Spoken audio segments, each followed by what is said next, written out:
MA B.Ed ਜਿਸ ਕੁੜੀ ਨੇ ਕੀਤੀ ਹੋਵੇ ਔਰ ਪਰਿਵਾਰ ਨੇ ਇਹਨੇ ਚਾਵਾਂ ਨੂੰ ਵਿਆਹ ਦਿੱਤਾ ਹੋਵੇ ਔਰ ਹਾਲਾਤ ਇਸ ਵੇਲੇ ਬਣ ਗਏ ਹੋਣ ਕਿ ਸਾਡੀਆਂ ਵੀ ਅੱਖਾਂ 'ਚ ਹੰਝੂ ਆ ਗਏ ਨੇ। ਮੇਰੇ ਹਸਬੈਂਡ ਮਰਚੈਂਟ ਨੇਵੀ 'ਚ ਸੀ। ਕਰੰਟਲੀ ਇਹਨਾਂ ਦਾ ਅਫੇਅਰ ਚੱਲਦਾ ਪਿਆ ਸੀ। ਅੱਗ ਲਾਉਣ ਦੀ ਕੋਸ਼ਿਸ਼ ਕੀਤੀ। ਪ੍ਰੈਗਨੈਂਟ ਹੈ, 2 ਬੱਚੇ ਨੇ ਪੇਟ 'ਚ, 7ਵਾਂ ਮਹੀਨਾ ਚੱਲ ਰਿਹਾ ਇਹਨਾਂ ਦਾ। ਅਸੀਂ ਮੈਡਮ ਪੰਜਾਬ ਦੇ, ਸਾਨੂੰ ਸਾਡੀ ਬੋਲੀ ਪੰਜਾਬੀ। ਇਹ ਮੈਨੂੰ ਹਮੇਸ਼ਾ ਕਹਿੰਦੇ ਨੇ ਸਾਨੂੰ ਸਟੈਂਡਰਡ ਦੀ ਕੁੜੀ ਚਾਹੀਦੀ, ਤੂੰ ਇੰਗਲਿਸ਼ ਨਹੀਂ ਬੋਲਦੀ, ਉਹ ਕੁੜੀ ਇੰਗਲਿਸ਼ ਬੋਲਦੀ ਹੈ। ਇਹ ਸਭ ਨੇ ਮੈਨੂੰ ਬੜਾ ਤੰਗ ਕੀਤਾ। ਮੈਂ ਇਹਨਾਂ ਦੀ ਮੰਮੀ ਤੇ ਭਾਬੀ ਮੈਨੂੰ ਰਸੋਈ 'ਚ ਬੰਦ ਕਰਕੇ ਮੈਨੂੰ ਗਾਲੀਆਂ ਕੱਢਦੇ ਸੀ। ਮੈਂ ਜਦ ਪਹਿਲੀ ਵਾਰ ਪ੍ਰੈਗਨੈਂਟ ਸੀ, ਇਹਨਾਂ ਨੂੰ ਧੱਕੇ ਮਾਰ ਕੇ ਸੁੱਟਦੇ ਹੁੰਦੇ ਸੀ। ਜ਼ੁਲਮ ਸਹਿਣਾ ਹਮੇਸ਼ਾ ਪਾਪ ਹੁੰਦਾ ਹੈ, ਤੁਸੀਂ ਉਦੋਂ ਕਿਉਂ ਨਹੀਂ ਆਵਾਜ਼ ਚੁੱਕੀ? ਮੇਰੇ ਨਾਲ ਭਰਾ ਛੋਟੇ ਨੇ, ਪਿਤਾ ਜੀ ਮੇਰੇ ਸਾਡੇ ਹੈਗੇ ਨਹੀਂ। ਮੈਨੂੰ ਇਹ ਸੀਗਾ ਕਿ ਮੈਂ ਫਿਰ ਉਹਨਾਂ ਕੋਲ ਜਾਵਾਂਗੀ, ਵਿਚਾਰੇ ਤੇ ਬੋਝ ਪਏਗਾ। ਉਹਨੇ ਮਸਾਂ ਜੋੜ ਕੇ ਸਾਡਾ ਵਿਆਹ ਕੀਤਾ ਦੋਨਾਂ ਭੈਣਾਂ ਦਾ। ਜਦੋਂ ਇਹਨਾਂ ਦੇ ਉੱਪਰ ਪੈਟਰੋਲ ਪਾਇਆ ਗਿਆ, ਸਾੜਿਆ ਗਿਆ ਇਹਨਾਂ ਨੂੰ, ਤਾਂ ਉਸ ਦੌਰਾਨ ਫਿਰ ਕਿੱਦਾਂ ਤੁਹਾਨੂੰ ਕਿਹਨੇ ਸੂਚਿਤ ਕੀਤਾ? ਤਾਂ ਉਹ ਚਾਹੁੰਦੇ ਸੀ ਕਿ ਇਹ ਮਤਲਬ ਖਤਮ ਹੀ ਹੋ ਜੇ, ਬੱਚੇ ਵੀ ਖਤਮ ਹੋ ਜੇ, ਤਾਂ ਪਤਾ ਹੀ ਨਾ ਚੱਲੇ ਕੀ ਹੋਇਆ। 1 ਮਹੀਨਾ ਵੈਂਟੀਲੇਟਰ ਤੇ ਰਹੀ ਹੈ ਭੈਣ ਸਾਡੀ। ਕਿਹੜਾ ਆਪਰੇਸ਼ਨ ਜਿਹੜਾ ਨਹੀਂ ਹੋਇਆ, ਮਤਲਬ ਟ੍ਰੈਕੋਸਟਮੀ ਹੋ ਗਿਆ, ਮਤਲਬ ਲੰਗਸ ਇਹਦਾ ਇੱਕਦਮ ਕੋਲੈਪਸ ਕਰ ਗਿਆ ਸੀ ਦੀਦੀ, ਲੈਫਟ ਵਾਲਾ ਲੰਗਸ। ਭੈਣ ਨੇ ਕਦੀ ਦੱਸਿਆ ਨਹੀਂ ਕਿ ਇੰਨਾ ਬੁਰਾ ਇਹ ਝੇਲਦੀ ਰਹੀ ਆ। ਇਹਨੂੰ ਇਹ ਸੀ ਕਿ ਮੈਂ ਆਪਣੇ ਭਰਾਵਾਂ ਤੇ ਕੱਲ੍ਹ ਹੀ ਬੋਝ ਬਣਨਾ। ਅਸੀਂ ਬੜੇ ਰੀਝਾਂ ਨਾਲ ਪਾਲੀ ਸੀ ਆਪਣੀ ਧੀ। ਬੜੇ ਜੋ ਕਹਿੰਦੇ ਰਹੇ, ਇਹਦੇ ਸਹੁਰਾ ਪਰਿਵਾਰ ਸੀ ਹਮੇਸ਼ਾ ਹੱਥ ਜੋੜ ਕੇ ਜੋ ਕਹਿੰਦੇ ਰਹੇ ਮੰਗਦੇ ਰਹੇ, ਅਸੀਂ ਕਰਦੇ ਰਹੇ। ਪਹਿਲਾਂ ਤਾਂ ਮੈਂਟਲੀ ਮਾਰਦੇ ਹੁੰਦੇ ਸੀ ਦੀਦੀ, ਹੁਣ ਫਿਜ਼ੀਕਲੀ ਵੀ ਮਾਰ ਕੇ ਰੱਖਤਾ ਉਹਨਾਂ ਨੇ। ਮਤਲਬ ਇੱਕ ਜਲਾਦ ਹੁੰਦਾ ਨਾ, ਉਹ ਜਦੋਂ ਕੱਟਦਾ ਨਾ ਇੱਕੋ ਵਾਰੀ ਕੱਟ ਦਿੰਦਾ। ਇਹਨਾਂ ਨੇ ਤਿਲ ਸਾਡੀ ਧੀ ਨੂੰ ਮਾਰਿਆ ਦੀਦੀ। 11 ਸਾਲ ਤੋਂ ਮਾਰਦੇ ਆ ਰਹੇ, ਅਲਟੀਮੇਟਲੀ ਆ ਕੇ ਇਹਨਾਂ ਨੇ ਇੱਕਦਮ ਖਤਮ ਕਰ ਦਿੱਤੀ ਸਾਡੀ। ਕੀ ਲੈ ਕੇ ਆਈ ਹੋ, ਕੀ ਲੈ ਆਇਆ, ਇਹ ਦਿਓ ਉਹ ਦਿਓ। ਮੇਰਾ ਮੁੰਡਾ ਇੰਨਾ ਕਮਾਉਂਦਾ ਵਾ, ਮਰਚੈਂਟ ਨੇਵੀ 'ਚ ਆਫਿਸਰ ਆ, ਤੁਸੀਂ ਕੀ ਹੋ? ਬਸ ਨੇਵੀ ਦੇ ਵਿੱਚ ਨੇ। ਹੁਣ ਤੱਕ 4 ਮਹੀਨੇ ਤੱਕ ਵੀ ਇਹਨਾਂ ਦੀ ਕੁਛ ਕਿਉਰ ਨਹੀਂ ਹੋਇਆ। ਸਾਰੇ ਹੱਥ ਪੈਰ ਪਿੱਠ ਦੋਨੋਂ ਹੱਥ ਲੈਗ ਸਭ ਕੁਝ ਜਲਿਆ ਹੋਇਆ ਸੀ ਦੀਦੀ ਨਾਲ। ਇੰਨਾ ਬੁਰਾ ਹਾਲ ਸੀਗਾ। ਮਤਲਬ ਪੁਲਿਸ ਕੋਲ ਕੋਈ FIR ਨਹੀਂ ਕਰਾਈ? ਦੀਦੀ ਅਸੀਂ ਕਰਾਈ ਹੈ, 4 ਮਹੀਨੇ ਹੋ ਗਏ ਨੇ, ਬਸ ਇਨਵੈਸਟੀਗੇਸ਼ਨ ਚੱਲ ਰਹੀ ਹੈ। ਅਸੀਂ ਜਾ ਕੇ ਐਪਲੀਕੇਸ਼ਨਾਂ ਦੇ ਆਈ ਦੀਆਂ। ਸਾਨੂੰ ਇਹ ਮੈਸੇਜ ਪਹੁੰਚਾਉਂਦੇ ਕਿ ਅਸੀਂ ਕਰੋੜਾਂ ਰੁਪਏ ਖਰਚਾਂਗੇ, ਸਾਡੇ ਮੁੰਡੇ ਨੂੰ ਕੁਛ ਨਹੀਂ ਹੋਣਾ। ਜੇ ਤੁਸੀਂ ਕਰਨਾ ਨਾ ਤੇ ਸਾਡੇ ਪੈਰਾਂ ਤੇ ਆਓ, ਸਾਡੇ ਨਾਲ ਕੰਪਰੋਮਾਈਜ਼ ਕਰੋ, ਅਸੀਂ ਤਾਂ ਕਰਾਂਗੇ। ਦੀਦੀ ਇੰਨਾ ਹੋਣ ਤੋਂ ਬਾਅਦ ਵੀ ਸਾਡੇ ਤੇ ਇੱਦਾਂ ਦੇ ਕਰਦੇ ਨੇ ਕਿ ਅਸੀਂ ਇੱਕਦਮ ਹਰ ਚੀਜ਼ 'ਚ ਨਿਕਲ ਕੇ ਆ ਜਾਣਾ, ਕਿਤੇ ਸਾਫ਼ ਸਾਨੂੰ ਕੋਈ ਕੁਛ ਨਹੀਂ ਕਰ ਸਕਦਾ। ਸਾਡੇ ਨਾਲ ਇਸ ਵੇਲੇ ਮਨੀਸ਼ਾ ਗੁਲਾਟੀ ਮੈਮ ਜੁੜ ਚੁੱਕੇ ਫੋਨ ਲਾਈਨ ਤੇ। ਬਹੁਤ ਹੀ ਦੁਖਦ ਹੈ ਤੁਹਾਡੇ ਥਰੂ ਮੈਨੂੰ ਇਹ ਪਤਾ ਚੱਲ ਰਿਹਾ, ਜਿੰਨੀ ਇਹਦੀ ਨਿੰਦਾ ਕੀਤੀ ਜਾਏ ਘਾਟੇ। ਮੈਂ ਤਾਂ ਸ਼ੁਰੂ ਤੋਂ ਕਹਿੰਦੀ ਆ ਰਹੀ ਹਾਂ ਕਿ ਔਰਤ ਸਾਡੀ ਬਹੁਤ ਸਫਰ ਕਰ ਰਹੀ ਹੈ, ਪੂਰੀ ਦੁਨੀਆ ਜੀ ਔਰਤ। ਮੈਂ ਸੋਮਵਾਰ ਮੈਂ ਇਹਨਾਂ ਨੂੰ ਮਿਲਣ ਆਵਾਂਗੀ ਔਰ ਪੂਰੀ ਕਾਨੂੰਨੀ ਬੰਦੀ ਕਾਰਵਾਈ ਹੋਏਗੀ। ਇਹਨਾਂ ਨੂੰ ਪੂਰਾ ਇਨਸਾਫ ਮਿਲੇਗਾ, ਜਸਟਿਸ ਮਿਲੇਗਾ। ਦੋਸ਼ੀ ਨੂੰ ਕੜੀ ਤੋਂ ਕੜੀ ਸਜ਼ਾ ਅਸੀਂ ਦਿਵਾ ਕੇ ਰਹਾਂਗੇ। ਨੇਵੀ ਹੋਣ ਤੋਂ ਬਾਅਦ ਕੋਈ ਨਹੀਂ, ਅਸੀਂ ਉੱਥੇ ਵੀ ਲਿਖਾਂਗੇ ਇਹ ਨੌਕਰੀ ਤੋਂ ਤਾਂ ਜਾਏਗਾ ਹੀ। ਬੰਦੀ ਕਾਨੂੰਨ ਤੋਂ ਉੱਪਰ ਕੁਝ ਨਹੀਂ ਹੈ, ਬੰਦੀ ਕਾਰਵਾਈ ਵੀ ਹੋਏਗੀ। ਤੁਹਾਡੇ ਤੇ ਹਮੇਸ਼ਾ ਉਮੀਦ ਰੱਖਦੇ ਆ, ਤੁਸੀਂ ਇਨਸਾਫ ਦਿਵਾਉਣੇ ਆਏ ਹੋ, ਹਮੇਸ਼ਾ ਤੁਸੀਂ ਖੜਦੇ ਹੋ। ਸਾਡਾ ਹਮੇਸ਼ਾ ਵਿਸ਼ਵਾਸ ਕਾਇਮ ਰਹੇਗਾ।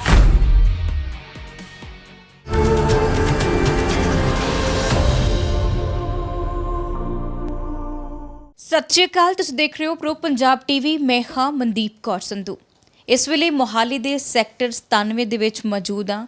ਇਸ ਘਰ ਦੇ ਵਿੱਚੋਂ 11 ਸਾਲ ਪਹਿਲਾਂ ਇੱਕ ਬੇਟੀ ਦੀ ਡੋਲੀ ਤੁਰਦੀ ਹੈ। ਮਾਂ-ਬਾਪ ਬੜੇ ਚਾਵਾਂ ਦੇ ਨਾਲ ਆਪਣੀ ਧੀ ਦਾ ਵਿਆਹ ਕਰਦੇ ਨੇ ਔਰ ਕਦੇ ਉਹਨਾਂ ਨੇ ਸੋਚਿਆ ਵੀ ਨਹੀਂ ਹੋਣਾ ਕਿ ਜਦ ਹੌਲੀ-ਹੌਲੀ ਸਮਾਂ ਬੀਤੇਗਾ ਤਾਂ ਉਹਨਾਂ ਦੀ ਬੇਟੀ ਦੀ ਹਾਲਤ ਕੁਝ ਅਜਿਹੀ ਹੋ ਜਾਣੀ ਹੈ ਕਿ ਧੀ ਨੇ ਬੈੱਡ 'ਤੇ ਹੀ ਪੈ ਜਾਣਾ ਹੈ। ਸੋ ਇੰਨੀ ਦਰਦਨਾਕ ਹਾਲਤ ਵਿੱਚ ਕਿਵੇਂ ਪਹੁੰਚੇ ਨੇ, ਪਰਿਵਾਰ ਨਾਲ ਮੌਜੂਦ ਹਾਂ। ਤੇ ਗੱਲਬਾਤ ਕਰਦੇ ਹਾਂ। ਉਹਨਾਂ ਦੇ ਵੱਡੇ ਭਾਈ ਸਾਹਿਬ ਮੌਜੂਦ ਨੇ। ਸਤਿ ਸ਼੍ਰੀ ਅਕਾਲ ਵੀਰ ਜੀ। ਸਤਿ ਸ਼੍ਰੀ ਅਕਾਲ ਜੀ। ਵੀਰ ਜੀ, ਕੀ ਹੋਇਆ? ਭੈਣ ਹੋਣੀ ਬੁਰੀ ਤਰੀਕੇ ਨਾਲ ਇਸ ਵੇਲੇ ਸੜੇ ਹੋਏ ਨੇ ਔਰ ਬੈੱਡ ਤੇ ਪਹੁੰਚ ਗਏ ਨੇ, ਇੰਨੀ ਦਰਦਨਾਕ ਹਾਲਤ ਵਿੱਚ ਨੇ। ਪੂਰਾ ਮਾਮਲਾ ਕੀ ਹੈਗਾ ਆ? ਦੀਦੀ, ਇਹਨਾਂ ਦੇ ਜਿਹੜਾ ਸਹੁਰਾ ਪਰਿਵਾਰ ਹੈ ਨਾ, ਇਹਨਾਂ ਨੇ ਸ਼ੁਰੂ ਤੋਂ ਹੀ ਇਹਨਾਂ ਨੂੰ ਬਹੁਤ ਤੰਗ ਕੀਤਾ। ਅਸੀਂ ਛੋਟੇ ਸ਼ਹਿਰ ਤੋਂ ਆਏ ਹੋਏ ਹਾਂ। ਉਹਨਾਂ ਨੂੰ ਹਮੇਸ਼ਾ ਇਹ ਸੀ ਕਿ ਅਸੀਂ ਪਤਾ ਨਹੀਂ ਕਿੰਨੀ ਕੁ ਹਾਈ ਸੁਸਾਇਟੀ ਦੇ ਅਸੀਂ ਹੈਗੇ ਹਾਂ, ਕਿ ਇਹ ਸਾਡੀ ਧੀ ਨੂੰ ਇਹ ਧੱਕੇ ਹੀ ਮਾਰਦੇ ਰਹੇ ਸ਼ੁਰੂ ਤੋਂ ਹੀ। ਫਿਰ ਸਾਡੇ ਸਿਰ 'ਤੇ ਪਿਤਾ ਜੀ ਨਹੀਂ ਸੀ। ਇਹਨਾਂ ਦਾ ਕੰਨਿਆਦਾਨ ਮੈਂ ਆਪ ਕਰਕੇ ਆਇਆ ਸੀ ਜਦੋਂ ਇਹਨਾਂ ਦਾ ਮੈਂ ਵਿਆਹ ਕੀਤਾ ਸੀਗਾ। ਇਹ ਮੇਰੇ ਵੱਡੇ ਭੈਣ ਨੇ। ਤਾਂ ਅਸੀਂ ਬੜੇ ਰੀਝਾਂ ਨਾਲ ਪਾਲੀ ਸੀ ਆਪਣੀ ਧੀ। ਬੜੇ ਜੋ ਕਹਿੰਦੇ ਰਹੇ ਇਹਦੇ ਸਹੁਰਾ ਪਰਿਵਾਰ, ਅਸੀਂ ਹਮੇਸ਼ਾ ਹੱਥ ਜੋੜ ਕੇ ਜੋ ਕਹਿੰਦੇ ਰਹੇ ਮੰਗਦੇ ਰਹੇ ਅਸੀਂ ਕਰਦੇ ਰਹੇ। ਇੰਨੇ ਸਾਲ ਅਸੀਂ ਸਿਰਫ ਸਿਰ ਝੁਕਾ ਕੇ ਚੱਲਦੇ ਰਹੇ। ਅਤੇ ਅਸੀਂ ਹੌਲੀ ਟਾਈਮ ਨਾਲ ਚੀਜ਼ਾਂ ਠੀਕ ਹੁੰਦੀਆਂ ਜਾਊਗੀਆਂ, ਪਰ ਚੀਜ਼ਾਂ ਖਰਾਬ ਹੁੰਦੀਆਂ ਗਈਆਂ। ਮੋਰੇ ਬੇਟਾ ਵੀ ਹੋਇਆ ਇਹਨਾਂ ਦਾ, ਕਿ ਚਲੋ ਬੇਟੇ ਤੋਂ ਬਾਅਦ ਚਲੋ ਇਹ ਸਾਡੇ ਪਰੋਣਾ ਨੇ, ਉਹ ਚਲੋ ਠੀਕ ਹੋਣਗੇ, ਥੋੜ੍ਹਾ ਸਮਝਣਗੇ ਚੀਜ਼ਾਂ ਨੂੰ। ਪਰ ਸਮੇਂ ਦੇ ਨਾਲ ਉਹਨਾਂ ਦੇ ਸਹੁਰੇ ਪਰਿਵਾਰ ਨੇ ਸਾਡੇ ਧੀ 'ਤੇ ਜ਼ੁਲਮ ਕਰਦੇ ਗਏ। ਹੁਣ ਇੱਦਾਂ ਦੀ ਸਥਿਤੀ ਆ ਗਈ ਆ, ਇਹਨਾਂ ਨੇ ਤੇ ਡੀਜ਼ਲ ਪਾ ਕੇ ਇਹਨਾਂ ਨੂੰ ਅੱਗ ਲਾਉਣ ਦੀ ਕੋਸ਼ਿਸ਼ ਕੀਤੀ। ਪ੍ਰੈਗਨੈਂਟ ਹੈ, 2 ਬੱਚੇ ਨੇ ਪੇਟ 'ਚ, 7ਵਾਂ ਮਹੀਨਾ ਚੱਲ ਰਿਹਾ ਇਹਨਾਂ ਦਾ। ਅਸੀਂ ਦੀਦੀ 4 ਮਹੀਨੇ ਹੋਸਪਿਟਲਾਂ ਦੇ ਧੱਕੇ ਖਾਂਦੇ ਰਹੇ ਹਾਂ। ਮਤਲਬ 1 ਮਹੀਨਾ ਵੈਂਟੀਲੇਟਰ 'ਤੇ ਰਹੀ ਹੈ ਭੈਣ ਸਾਡੀ। ਕਿਹੜਾ ਆਪਰੇਸ਼ਨ ਜਿਹੜਾ ਨਹੀਂ ਹੋਇਆ, ਮਤਲਬ ਟ੍ਰੈਕੋਸਟਮੀ ਹੋ ਗਿਆ, ਮਤਲਬ ਲੰਗਸ ਇੱਕਦਮ ਕਲੈਪਸ ਕਰ ਗਿਆ ਸੀ ਦੀਦੀ, ਲੈਫਟ ਵਾਲਾ ਲੰਗਸ। ਮਤਲਬ ਡਾਕਟਰਾਂ ਨੇ ਇੱਕਦਮ ਜਵਾਬ ਦੇ ਦਿੱਤਾ। ਉਹ ਤਾਂ ਪਤਾ ਨਹੀਂ ਵਾਹਿਗੁਰੂ ਦੀ ਕਿਰਪਾ ਹੈ ਜਾਂ ਕਰਿਸ਼ਮਾ ਹੋਇਆ ਅਤੇ ਕਿਤੇ ਸਾਹ ਲੈਣ ਜੋਗੇ ਬਣੇ ਨੇ। ਬਹੁਤ ਜ਼ੁਲਮ ਢਾਏ ਦੀਦੀ ਇਹਨਾਂ ਦੇ ਸਹੁਰਾ ਪਰਿਵਾਰ ਨੇ। ਸਾਰਿਆਂ ਨੇ ਬਹੁਤ ਜ਼ਿਆਦਾ ਬੁਰਾ ਹਾਲ ਕੀਤਾ ਸਾਡੇ। ਕੁਛ ਮੰਗਦੇ ਸੀਗੇ, ਦਾਜ ਦਹੇਜ ਮੰਗਦੇ ਸੀ? ਕੀ ਚੱਕਰ ਸੀਗੇ? ਇੰਨਾ ਲੜਾਈ ਝਗੜਾ ਕਿਉਂ ਰਹਿੰਦਾ ਸੀਗਾ? ਸ਼ੁਰੂ ਤੋਂ ਇਹਨਾਂ ਦਾ ਇਹੀ ਸੀ ਕਿ ਤੁਸੀਂ ਕੀ ਲੈ ਕੇ ਆਈ ਹੋ, ਕੀ ਲੈ ਆਇਆ, ਇਹ ਦਿਓ ਉਹ ਦਿਓ। ਮੇਰਾ ਮੁੰਡਾ ਇੰਨਾ ਕਮਾਉਂਦਾ ਵਾ, ਮਰਚੈਂਟ ਨੇਵੀ 'ਚ ਆਫਿਸਰ ਆ, ਤੁਸੀਂ ਕੀ ਹੋ? ਬਸ ਨੇਵੀ ਦੇ ਵਿੱਚ ਨੇ? ਹਾਂਜੀ, ਨੇਵੀ 'ਚ ਨੇ, ਪੜ੍ਹੇ ਲਿਖੇ ਨੇ, ਇੰਜੀਨੀਅਰ ਨੇ ਮੈਮ। ਉਸ ਤੋਂ ਬਾਅਦ ਵੀ ਵਾਲਿਆਂ ਨੂੰ ਕਿਸ ਚੀਜ਼ ਦੀ ਘਾਟ ਹੁੰਦੀ ਹੈ? ਕਮ ਸੇ ਕਮ ਜਿਹੜਾ ਪੜ੍ਹਿਆ ਲਿਖਿਆ ਹੋਵੇ ਔਰ ਵਧੀਆ ਨੌਕਰੀ ਕਰਦਾ ਹੋਵੇ। ਤਾਂ ਇਹੋ ਜਿਹਾ ਕੀ ਸੀਗਾ? ਕੌਣ ਘਰ ਦੇ ਵਿੱਚ ਉਹ ਕੌਣ ਸੀ? ਸੱਸ ਸਹੁਰਾ ਸੀ, ਹੋਰ ਕੌਣ ਸੀ? ਮੈਮ ਸੱਸ ਸਹੁਰਾ ਸੀ, ਇਹਨਾਂ ਦੇ ਜੇਠ ਸੀ, ਜਠਾਣੀ ਸੀ। ਇਹ ਸਾਰੇ ਮੇਨ ਇਹਨਾਂ ਦੇ ਸੀਗੇ। ਸਹੁਰਾ ਜਿਹੜਾ ਭਰਾ ਅਤੇ ਇਹਨਾਂ ਦੇ ਜਿਹੜੇ ਫਾਦਰ ਸਾਹਿਬ, ਇਹ ਸਾਰੇ ਮਤਲਬ ਇਹਨਾਂ ਦਾ ਇਹੀ ਸੀ ਕਿ ਮਤਲਬ ਮੇਨ ਤਾਂ ਇਹਨਾਂ ਬਹੁਤ ਪਰੇਸ਼ਾਨ ਕੀਤਾ ਦੀਦੀ ਇਹਨਾਂ ਨੇ। ਇਹ ਹਮੇਸ਼ਾ ਮੇਰੀ ਦੀਦੀ ਨੂੰ ਬਹੁਤ ਪਰੇਸ਼ਾਨ ਕਰਦੇ, ਹੱਥ ਵੀ ਚੱਕਦੇ ਹੁੰਦੇ ਸੀ, ਇਹਨਾਂ ਨੂੰ ਮਾਰਦੇ ਕੁੱਟਦੇ ਵੀ ਹੁੰਦੇ ਸੀ। ਜੋ ਮਤਲਬ ਇੱਕ ਅਸੀਂ 50 ਸਾਲ ਪਹਿਲਾਂ ਦੀਦੀ ਚੀਜ਼ਾਂ ਕਰਦੇ ਸੀ ਨਾ, ਉਹ ਸੀ। ਸਾਨੂੰ ਤਾਂ ਸਾਡੀ ਭੈਣ ਨੇ ਕਦੀ ਦੱਸਿਆ ਨਹੀਂ ਕਿ ਇੰਨਾ ਬੁਰਾ ਇਹ ਝੇਲਦੀ ਰਹੀ ਆ। ਇਹਨੂੰ ਇਹ ਸੀ ਕਿ ਮੈਂ ਆਪਣੇ ਭਰਾਵਾਂ 'ਤੇ ਕੱਲ੍ਹ ਹੀ ਬੋਝ ਬਣਨਾ, ਕਿ ਉਹ ਮੇਰੇ ਪਿਤਾ ਜੀ ਸਿਰ 'ਤੇ ਨਹੀਂ ਹੈਗੇ, ਮੈਂ ਉਹ ਕੱਲ੍ਹ ਹੀ ਕਰਨਾ ਬਸ। ਇਸ ਕਰਕੇ ਸਾਡੀਆਂ ਧੀਆਂ ਦੀਦੀ ਸਹਿੰਦੀਆਂ ਰਹੀਆਂ। ਸਾਨੂੰ ਤਾਂ ਪਤਾ ਹੁੰਦਾ ਸੀ ਕਦ ਦੀ ਆਪਣੀ ਧੀ ਵਾਪਸ ਲਿਆਉਣੀ ਸੀ। ਅਤੇ ਜਦੋਂ ਇੰਸੀਡੈਂਟ ਹੋਇਆ 2 ਦਿਨ ਪਹਿਲਾਂ ਵੀ ਅਸੀਂ ਇਹਨਾਂ ਨੂੰ ਲੈਣ ਗਏ। ਇਹਨਾਂ ਦੇ ਪਿਤਾ ਜੀ ਨੂੰ ਅਸੀਂ ਬੁਲਾਇਆ ਕਿ ਜੋ ਸਾਡੇ ਕੋਲ ਹੈਗਾ ਸਾਨੂੰ ਦੱਸੋ, ਅਸੀਂ ਸਭ ਕੁਝ ਕਰਨ ਨੂੰ ਤਿਆਰ ਹਾਂ। ਪਰ ਇਹਦੇ ਪਿਤਾ ਜੀ ਨੇ ਸਾਡੀ ਮਤਲਬ ਬਿਲਕੁਲ ਨਹੀਂ ਸੁਣੀ। ਅਸੀਂ 4 ਤਰੀਕ ਨੂੰ, ਇਹ 8 ਤਰੀਕ ਦਾ ਇੰਸੀਡੈਂਟ ਆ, ਅਸੀਂ 4 ਤਰੀਕ ਨੂੰ ਪਿਤਾ ਜੀ ਨਾਲ ਵੀ ਮਿਲੇ ਸੀ ਕਿ ਇਹ ਤਾਂ ਸਾਡੀ ਧੀ ਬਹੁਤ ਪਰੇਸ਼ਾਨ ਹੋ ਰਹੀ ਹੈ ਤੁਹਾਡੇ ਘਰ 'ਚ, ਸਾਡੀ ਧੀ ਦੀ ਹੁਣ ਵੱਸ ਨਹੀਂ ਚੱਲਦੀ ਵੀ, ਜਾਂ ਤਾਂ ਸਾਨੂੰ ਸਾਡੀ ਧੀ ਦੇ ਦਿਓ, ਅਸੀਂ ਲੈ ਜਾਂਦੇ ਹਾਂ। ਉਸ ਦਿਨ ਇਹਨਾਂ ਨੇ ਸਾਡੀ ਧੀ ਵੀ ਨਹੀਂ ਲਿਆਉਣ ਦਿੱਤੀ ਦੀਦੀ। ਅਸੀਂ ਹੱਥ ਜੋੜਦੇ ਰਹੇ, ਕਹਿੰਦੇ ਨਹੀਂ ਅਸੀਂ ਧਿਆਨ ਰੱਖਾਂਗੇ। ਅਤੇ 4 ਦਿਨ ਬਾਅਦ ਦੀਦੀ ਇਹ ਕਰਤਾ ਉਹਨਾਂ ਨੇ ਸਾਡੀ ਧੀ ਦੇ ਨਾਲ।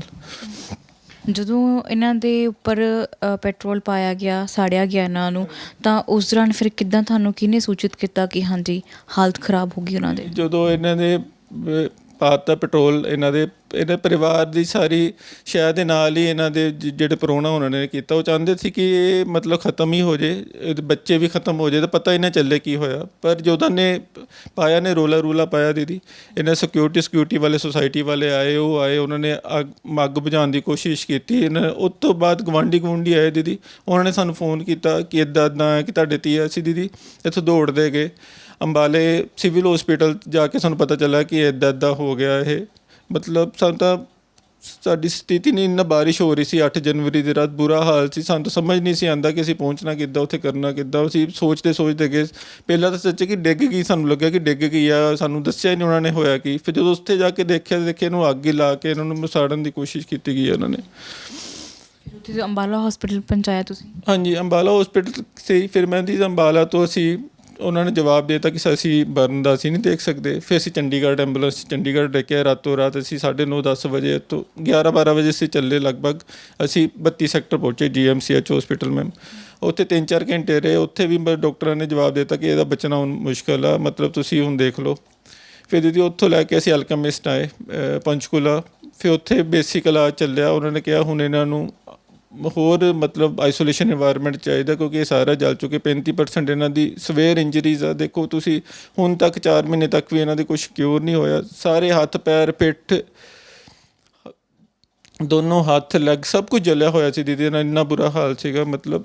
ਫਿਰ ਉਸ ਤੋਂ ਬਾਅਦ ਓਜਸ ਹਸਪੀਟਲ 26 'ਚ ਅਸੀਂ ਰਹੇ ਹਾਂ 4 ਮਹੀਨੇ। ਉੱਥੇ ਇੰਨਾ ਕਿ ਇਹਨਾਂ ਦਾ ਇਲਾਜ ਹੋਇਆ। ਇਹਦੀ ਡਰੈਸਿੰਗ ਹੁੰਦੀ ਹੈ ਦੀਦੀ, ਰੋਜ਼ ਇੰਨਾ ਬਲੱਡ ਨਿਕਲਦਾ, ਰੋਜ਼ ਇੰਨਾ ਬਲੱਡ ਨਿਕਲਦਾ ਕਿ ਹੁਣ ਦੇਖੋ ਪ੍ਰੈਗਨੈਂਟ ਆ, ਹੱਲੇ ਵੀ ਇਹਦਾ 7.5-8 ਦਾ ਹੀਮੋਗਲੋਬਿਨ ਆ। ਇੰਨੇ ਕਿ ਇਹਨੂੰ ਇੰਜੈਕਸ਼ਨ ਚੱਲ ਗਏ, ਇੰਨਾ ਕਿ ਚੱਲ ਗਏ। ਪਤਾ ਨਹੀਂ ਜਿਹੜੇ ਬੱਚੇ ਪੇਟ 'ਚ ਉਹ ਕੀ ਪੂਰੇ ਬਾਹਰ ਆਣੇ ਕਿ ਨਹੀਂ ਆਣੇ, ਕੀ ਆਣਾ ਰੱਬ ਜਾਣਦਾ। ਪਰ ਸਾਡੇ ਤੋਂ ਬਹੁਤ ਜ਼ੁਲਮ ਹੋਇਆ, ਬਹੁਤ ਹੀ ਜ਼ਿਆਦਾ ਜ਼ੁਲਮ ਕੀਤਾ ਗਿਆ ਸਾਡੇ ਤੋਂ ਉੱਪਰ। ਪੁਲਿਸ ਕੋਲ ਕੋਈ FIR ਨਹੀਂ ਕਰਾਈ? ਦੀਦੀ ਅਸੀਂ ਕਰਾਈ ਆ, 4 ਮਹੀਨੇ ਹੋ ਗਏ ਨੇ, ਬਸ ਇਨਵੈਸਟੀਗੇਸ਼ਨ ਚੱਲ ਰਹੀ ਆ। ਅਸੀਂ ਜਾ ਕੇ ਐਪਲੀਕੇਸ਼ਨਾਂ ਦੇ ਆਈ ਦੀਆਂ। 4 ਮਹੀਨਿਆਂ 'ਚ ਹਾਲੇ ਜਾਂਚ ਚੱਲੀ ਜਾਂਦੀ ਹੈ। ਪੁਲਿਸ ਆਈ ਸੀ ਘਰ? ਜੀ ਜਾਂਚ ਚੱਲੀ ਜਾ ਰਹੀ ਹੈ। ਪੁੱਛਦੇ ਨੇ ਕੀ ਆ, ਅਸੀਂ ਵੱਡੇ ਵੱਡੇ ਆਫਿਸਰਾਂ ਨੂੰ ਵੀ ਜਾ ਕੇ ਵੀ ਪੁੱਛ ਆਏ ਆ। ਆਏ ਸੀ ਇੱਕ ਦਿਨ ਪੁੱਛਣ ਕਿ ਕੀ ਕਰਨਾ। ਮੈਂ ਕਿਹਾ ਜੋ ਬੰਦੀ ਕਾਰਵਾਈ ਕਰਨੀ ਚਾਹੀਦੀ ਹੈ ਸਾਨੂੰ। ਪਰ ਅਸੀਂ ਬਸ ਦੀਦੀ ਪਹਿਲਾਂ ਇਹਨਾਂ ਦੇ ਇਲਾਜ ਲਈ ਅਸੀਂ ਕਰ ਰਹੇ ਸੀ ਸਭ ਕੁਝ, ਹੁਣ ਅਸੀਂ ਇਹਨਾਂ ਦੇ ਜਸਟਿਸ ਲਈ ਧੱਕੇ ਖਾ ਰਹੇ ਹਾਂ। ਸਾਨੂੰ ਇਹ ਨਹੀਂ ਪਤਾ ਹੱਲੇ ਦਾ ਕੀ ਆ, ਮਤਲਬ ਸਾਡੀ ਧੀ ਮਤਲਬ ਸਵਸਥ ਹੋ ਕੇ ਖੜੀ ਵੀ ਹੋ ਪਾਏਗੀ ਕਿ ਨਹੀਂ ਜ਼ਿੰਦਗੀ। ਜਿਸ ਹਿਸਾਬ ਨਾਲ ਦੀ ਮਤਲਬ ਇਹਨੂੰ ਜਲਾ ਦਿੱਤਾ ਗਿਆ, ਮਤਲਬ ਬਰਨ ਕਰਤਾ, ਪਤਾ ਨਹੀਂ ਕਿ ਨੋਰਮਲ ਲਾਈਫ ਵੀ ਅੱਗੇ ਜੀ ਪਾਏਗੀ ਕਿ ਨਹੀਂ ਜੀ ਪਾਏਗੀ। ਅਸੀਂ ਤਾਂ ਹੁਣ ਅਸੀਂ ਤਾਂ ਹਰ ਦਰਵਾਜ਼ੇ 'ਤੇ ਜਾਣ ਲਈ ਤਿਆਰ ਆ ਜਿੱਥੇ ਸਾਡੀ ਧੀ ਨੂੰ ਜਸਟਿਸ ਮਿਲੇਗਾ। ਅਸੀਂ ਨਹੀਂ ਚਾਹੁੰਦੇ ਕਿ ਜੋ ਸਾਡੀ ਧੀ ਨਾਲ ਹੋਏ ਅੱਗੇ ਕਿਸੇ ਨਾਲ ਵੀ ਹੋਏ। ਹੁਣ ਜੋ ਵੀ ਹੋਇਆ ਇਹ 'ਚ ਸਾਰੇ ਜ਼ਿੰਮੇਦਾਰ ਆ, ਸਾਰਾ ਪਰਿਵਾਰ ਸਹਿਤ ਪਰੋਣਾ। ਇਹਨਾਂ ਨੇ ਮਤਲਬ ਸਾਡੀ ਧੀ ਦੀ ਬਾਤ ਨਹੀਂ ਪੁੱਛੀ। ਸਾਡੀ ਧੀ ਦੀ ਸਭ ਹਰ ਕੰਮ 'ਚ ਇੰਨੀ ਵਧੀਆ ਨਾ ਕਿ ਮਤਲਬ ਧੀਆਂ ਮਤਲਬ ਸਾਡੇ ਸਾਰੇ ਰਿਸ਼ਤੇਦਾਰ ਕਹਿੰਦੇ ਤੇ ਜਿਸ ਘਰ ਜਾਏਗੀ ਨਾ ਉਹ ਘਰ ਸਵਰਗ ਕਰ ਦੇਗੀ। ਮਤਲਬ ਇੰਨਾ ਸਾਡੀ ਧੀ ਦਾ ਬੁਰਾ ਹਾਲ ਕਰਤਾ। ਮਤਲਬ ਸਟੂਡੈਂਟ ਜਿਹੜਾ ਟੀਚਰ ਪੜ੍ਹਾਉਂਦੀ ਹੁੰਦੀ ਸੀ, ਸਾਰੇ ਬੱਚੇ ਕਹਿੰਦੇ ਸੀ ਮੈਮ ਕਿ ਜਿੱਥੇ ਤੁਸੀਂ ਜਾਓਗੇ ਬਸ ਉੱਥੇ ਮਤਲਬ ਸਵਰਗ ਕਰ ਦੋਗੇ। ਮਤਲਬ ਟੀਚਰ ਰਹੀ ਆ, ਦਿੱਲੀ ਪੜ੍ਹਾ ਕੇ ਆਈ ਆ, ਪੰਜਾਬ ਪੜ੍ਹਾਉਂਦੀ ਰਹੀ ਆ, ਪਰ ਕੁਛ ਪੜ੍ਹੇ ਹੋਏ ਭੈਣ? ਇਹ MA B.Ed ਕੀਤਾ ਹੋਇਆ ਜੀ ਇਹਨਾਂ ਨੇ, ਡਬਲ MA ਨੇ ਮਤਲਬ। ਤੁਸੀਂ ਗੱਲ ਕਰ ਪਾਓਗੇ? ਹਾਂਜੀ। MA B.Ed ਜਿਸ ਕੁੜੀ ਨੇ ਕੀਤੀ ਹੋਵੇ ਔਰ ਪਰਿਵਾਰ ਨੇ ਚਾਵਾਂ ਨਾਲ ਨੂੰ ਵਿਆਹ ਦਿੱਤਾ ਹੋਵੇ ਔਰ ਹਾਲਾਤ ਇਸ ਵੇਲੇ ਬਣ ਗਏ ਹੋਣ ਕਿ ਸਾਡੀਆਂ ਵੀ ਅੱਖਾਂ 'ਚ ਹੰਝੂ ਆ ਗਏ ਨੇ ਇਹਨਾਂ ਦਾ ਹਾਲਤ ਦੇਖ ਕੇ। ਕਿ ਤੁਸੀਂ ਜਦੋਂ ਤੁਹਾਡੇ ਕੋਲ ਲੜਾਈ ਝਗੜਾ ਰਹਿੰਦਾ ਸੀ ਤਾਂ ਉਦੋਂ ਮਾਪਿਆਂ ਨੂੰ ਕਿਉਂ ਨਹੀਂ ਦੱਸਿਆ ਸੀ? ਕੀ ਮੰਗ ਕੀ ਕਰਦੇ ਸੀ ਉਹ? ਮੈਂ ਉਹਨਾਂ ਨੂੰ ਸਭ ਪਤਾ ਸੀ, ਉਹਨਾਂ ਨੂੰ ਸ਼ੁਰੂ ਤੋਂ ਸਭ ਪਤਾ ਸੀ। ਉਸ ਦਿਨ ਮੈਂ ਸ਼ੁਰੂ ਤੋਂ ਹੀ ਜਦੋਂ ਦਾ ਮੇਰਾ ਵਿਆਹ ਹੋਇਆ ਨਾ ਉਦੋਂ ਦਾ ਹੀ ਚੱਲਣ ਡਿਆ ਸੀ। ਮੇਰੇ ਹਸਬੈਂਡ ਮਰਚੈਂਟ ਨੇਵੀ 'ਚ ਸੀ। ਕਰੰਟਲੀ ਇਹਨਾਂ ਦਾ ਅਫੇਅਰ ਚੱਲਦਾ ਪਿਆ ਸੀ। ਹਾਂਜੀ, ਇਹ ਜਿਹੜੀ ਕੁੜੀ ਨਾਲ ਅਫੇਅਰ ਚੱਲਦਾ ਪਿਆ ਸੀ ਉਹਦਾ ਵੀ ਘਰਦਿਆਂ ਨੂੰ ਸਭ ਨੂੰ ਪਤਾ ਸੀ। ਇਹ ਸਾਰੇ ਮੈਨੂੰ ਇਹੀ ਕਹਿੰਦੇ ਸੀ ਜਾਂ ਤਾਂ ਤੂੰ ਇਹ ਚੀਜ਼ਾਂ ਲੈ ਕੇ ਆ, ਨਹੀਂ ਤਾਂ ਆਰਾਮ ਨਾਲ ਬੈਠੇ ਰਹਿ, ਨਹੀਂ ਤਾਂ ਨਾ। ਤਾਂ ਮੈਨੂੰ ਮੇਰੇ ਮਾਂ ਪਿਓ ਕੋਲ ਜਾਣ ਦਿੰਦੇ ਸੀ। ਮੈਂ ਕਿੰਨੀ ਵਾਰੀ ਕਿਹਾ ਇਹਨਾਂ ਨੂੰ ਤੁਸੀਂ ਜਿਹਨੂੰ ਲੈ ਕੇ ਆਉਣਾ ਲੈ ਆਓ, ਮੈਂ ਚਲ ਜਾਂਦੀ ਆਪਣੇ ਮਾਂ ਪਿਓ ਦੇ ਘਰ। ਇਹ ਸ਼ੁਰੂ ਤੋਂ ਅਸੀਂ ਮੈਡਮ ਪੰਜਾਬ ਦੇ, ਸਾਨੂੰ ਸਾਡੀ ਬੋਲੀ ਪੰਜਾਬੀ। ਇਹ ਮੈਨੂੰ ਹਮੇਸ਼ਾ ਕਹਿੰਦੇ ਨੇ ਸਾਨੂੰ ਸਟੈਂਡਰਡ ਦੀ ਕੁੜੀ ਚਾਹੀਦੀ, ਤੂੰ ਇੰਗਲਿਸ਼ ਨਹੀਂ ਬੋਲਦੀ, ਉਹ ਕੁੜੀ ਇੰਗਲਿਸ਼ ਬੋਲਦੀ ਹੈ। ਇਹ ਸਭ ਨੇ ਮੈਨੂੰ ਬੜਾ ਤੰਗ ਕੀਤਾ। ਮੈਂ ਤੁਸੀਂ ਤਾਂ MA B.Ed ਕੀਤੀ ਹੋਈ ਹੈ? ਹਾਂਜੀ। ਇਹਨਾਂ ਦੀ ਫੈਮਿਲੀ ਦਾ ਸ਼ੁਰੂ ਤੋਂ ਇਹੀ ਸੀਗਾ। ਇਹਨਾਂ ਨੇ ਮੈਨੂੰ ਕਦੀ ਰਸੋਈ 'ਚ ਨਹੀਂ ਪੈਰ ਰੱਖਣ ਦਿੱਤਾ। ਇਹਨਾਂ ਦੀ ਮੰਮੀ ਤੇ ਭਾਬੀ ਮੈਨੂੰ ਰਸੋਈ 'ਚ ਬੰਦ ਕਰਕੇ ਮੈਨੂੰ ਗਾਲੀਆਂ ਕੱਢਦੇ ਸੀ। ਮੈਂ ਜਦ ਪਹਿਲੀ ਵਾਰ ਪ੍ਰੈਗਨੈਂਟ ਸੀ ਇਹਨਾਂ ਨੂੰ ਧੱਕੇ ਮਾਰ ਕੇ ਸੁੱਟਦੇ ਹੁੰਦੇ ਸੀ। ਤੁਸੀਂ ਫਿਰ ਉਦੋਂ ਕਿਉਂ ਨਹੀਂ ਕਿਹਾ ਕਿ ਇਹੋ ਜਿਹੇ ਪਰਿਵਾਰ ਨਾਲੋਂ ਤਾਂ ਜੇ ਤੁਸੀਂ ਸਿੰਗਲ ਹੀ ਚੰਗੇ ਸੀਗੇ ਕਿ ਠੀਕ ਹੈ ਆਪਣੇ ਬੱਚੇ ਦੇ ਨਾਲ ਤੁਸੀਂ ਇੱਥੇ ਆ ਜਾਂਦੇ ਕਿਉਂਕਿ ਇਹ ਹਾਲਤ ਤਾਂ ਨਾ ਹੁੰਦੀ। ਤੁਹਾਨੂੰ ਲੱਗਦਾ ਸੀ ਜ਼ੁਲਮ ਸਹਿਣਾ ਹਮੇਸ਼ਾ ਪਾਪ ਹੁੰਦਾ ਹੈ, ਤੁਸੀਂ ਉਦੋਂ ਕਿਉਂ ਨਹੀਂ ਆਵਾਜ਼ ਚੁੱਕੀ? ਤੁਹਾਨੂੰ ਲੱਗਦਾ ਸੀਗਾ ਕਿ ਤੁਹਾਡੇ 'ਤੇ ਇੰਨਾ ਜ਼ੁਲਮ ਹੋ ਰਿਹਾ, ਤੁਸੀਂ ਪ੍ਰੈਗਨੈਂਟ ਹੋ, ਪੇਟ 'ਚ ਬੱਚਾ ਪਲ ਰਿਹਾ ਹੈ, ਤੁਹਾਨੂੰ ਮਾਰ ਕੁੱਟ ਰਹੇ ਨੇ, ਤਾਂ ਐਵੇਂ ਦੀ ਜ਼ਿੰਦਗੀ ਦੇ ਨਾਲੋਂ ਸਗੋਂ ਉਹਨਾਂ ਨੂੰ ਤੁਸੀਂ ਛੱਡ ਆਉਣਾ ਸੀ, ਉਦੋਂ ਇਹ ਸਟੈਪ ਕਿਉਂ ਨਹੀਂ ਚੁੱਕਿਆ? ਮੇਰੇ ਨਾਲ ਭਰਾ ਛੋਟੇ ਨੇ, ਪਿਤਾ ਜੀ ਸਾਡੇ ਹੈਗੇ ਨਹੀਂ। ਮੈਨੂੰ ਇਹ ਸੀਗਾ ਕਿ ਮੈਂ ਫਿਰ ਉਹਨਾਂ ਕੋਲ ਜਾਵਾਂਗੀ, ਉਹ ਵਿਚਾਰੇ ਤੇ ਬੋਝ ਪਏਗਾ। ਉਹਨੇ ਮਸਾਂ ਜੋੜ ਕੇ ਸਾਡਾ ਵਿਆਹ ਕੀਤਾ ਦੋਨਾਂ ਭੈਣਾਂ ਦਾ। ਮੈਂ ਤਾਂ ਬਸ ਕੱਟਦੀ ਵੀ ਸੀ ਕਿ ਚੱਲ ਨਿਕਲ ਜਾਏ, ਸ਼ਾਇਦ ਬੇਟਾ ਹੋਵੇ। ਮੈਨੂੰ ਇਹ ਸੀਗਾ ਕਿ ਬੱਚਾ ਹੋ ਜਾਏਗਾ, ਸ਼ਾਇਦ ਚੇਂਜ ਹੋ ਜਾਏਗਾ ਮਾਹੌਲ। ਕੁਛ ਨਹੀਂ ਬਦਲਿਆ ਪਿਆ, ਕੁਛ ਨਹੀਂ ਬਦਲਿਆ। ਇਹਨਾਂ ਨੇ ਮੈਨੂੰ ਬੜਾ ਹੀ ਤੰਗ ਕੀਤਾ, ਇਹਨਾਂ ਦੀ ਫੈਮਿਲੀ ਨੇ। ਮਤਲਬ ਮੇਰੇ ਜੋ ਅੱਜ ਇਹ ਹਾਲਾਤ ਹੈ, ਇਹ ਸਾਰਾ ਹੀ ਟੱਬਰ ਦਾ ਪੂਰਾ ਯੋਗਦਾਨ ਰਿਹਾ ਇਹਨਾਂ ਵਿੱਚ। ਤੁਸੀਂ ਰੋਵੋ ਨਾ, ਪਹਿਲਾਂ ਤੁਹਾਡੀ ਹਾਲਤ ਬਹੁਤ ਜ਼ਿਆਦਾ ਖਰਾਬ ਹੈ ਭੈਣੇ, ਰੋਵੋ ਨਾ, ਜ਼ਰੂਰ ਤੁਹਾਨੂੰ ਇਨਸਾਫ ਮਿਲੇਗਾ। ਪਰਮਾਤਮਾ ਤੁਹਾਡੇ ਨਾਲ ਹੈ। ਜੇ ਤੁਸੀਂ ਇਸ ਹਾਲਤ ਵਿੱਚੋਂ ਤੁਸੀਂ ਮੌਤ ਦੇ ਮੂੰਹ 'ਚੋਂ ਨਿਕਲ ਕੇ ਆਏ ਹੋ, ਬੜੇ ਬਹਾਦਰ ਹੋ, ਪੇਟ 'ਚ 2 ਬੱਚੇ ਵੀ ਪਲ ਰਹੇ ਨੇ ਤੁਹਾਡੇ, ਔਰ ਪਰਮਾਤਮਾ ਤੁਹਾਨੂੰ ਇਨਸਾਫ ਜ਼ਰੂਰ ਦਿਵਾਏਗਾ। ਉਹਦੀ ਕਚਹਿਰੀ ਦੇ ਵਿੱਚ ਨਿਆਂ ਜ਼ਰੂਰ ਮਿਲੇਗਾ, ਹੋਰ ਕਿਤੇ ਨਾ ਮਿਲੇ ਕਹਿੰਦੇ ਕਿ ਪਰਮਾਤਮਾ ਦੀ ਕਚਹਿਰੀ 'ਚ ਇਨਸਾਫ ਜ਼ਰੂਰ ਮਿਲਦਾ ਹੈ। ਬਿਲੀਵ ਕਰਦੇ ਹੋ? ਹਾਂਜੀ, ਮੈਂ ਬਸ ਉਹਦਾ ਹੀ ਆਸਰਾ ਹੈ। ਜੇ ਅੱਜ ਮੈਂ ਬਚ ਗਈ ਹਾਂ, ਪਤਾ ਨਹੀਂ ਕਿਹਦੀਆਂ ਦੁਆਵਾਂ, ਤੁਹਾਡੇ ਵਰਗੀਆਂ ਭੈਣਾਂ ਦੀਆਂ, ਜਿਨ੍ਹਾਂ ਨੇ ਮੈਨੂੰ ਬਚਾ ਲਿਆ।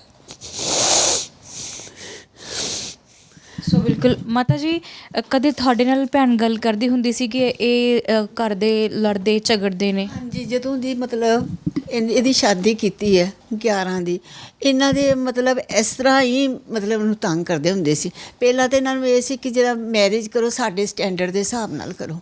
ਜਦੋਂ ਰਿਸ਼ਤਾ ਕਰਨਾ ਸੀ ਉਦੋਂ ਕਿਉਂ ਨਹੀਂ ਸੋਚਿਆ?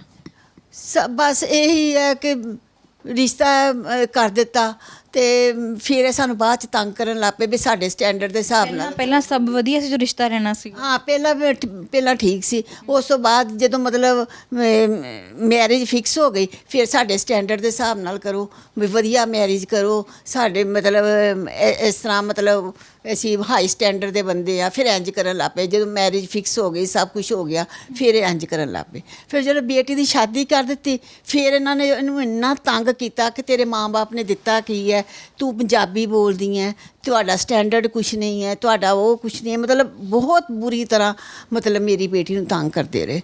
ਮਤਲਬ ਉਹ ਚਲੇ ਜਾਂਦੇ ਹੁੰਦੇ ਸੀ ਸ਼ਿਪ 'ਤੇ, ਇਹ ਉਸੇ ਵੇਲੇ ਇਹਦੇ ਹੱਥ 'ਚ 160 ਰੁਪਏ ਫੜਾਉਂਦੇ ਸੀ ਤੇ ਪਾਣੀ ਦੀ ਬੋਤਲ ਦਿੰਦੇ ਸੀ, ਕਹਿੰਦੇ ਸੀ ਚੱਲ ਆਪਣੀ ਮਾਂ ਦੇ ਕੋਲ ਚਲੇ ਜਾ, ਤੇਰੀ ਇੱਥੇ ਕੋਈ ਜਗ੍ਹਾ ਨਹੀਂ ਹੈਗੀ। ਮੈਂ ਆਪਣੀ ਬੇਟੀ ਨੂੰ ਬਹੁਤ ਵਾਰੀ ਸਮਝਾਇਆ, ਮੈਂ ਕਿਹਾ ਪੁੱਤਰ ਇਹੋ ਜਿਹੇ ਘਰਾਂ 'ਚ ਨਹੀਂ ਰਹਿਣਾ ਚਾਹੀਦਾ, ਉੱਥੇ ਰਹੋ ਜਿੱਥੇ ਇੱਜ਼ਤ ਹੋਵੇ।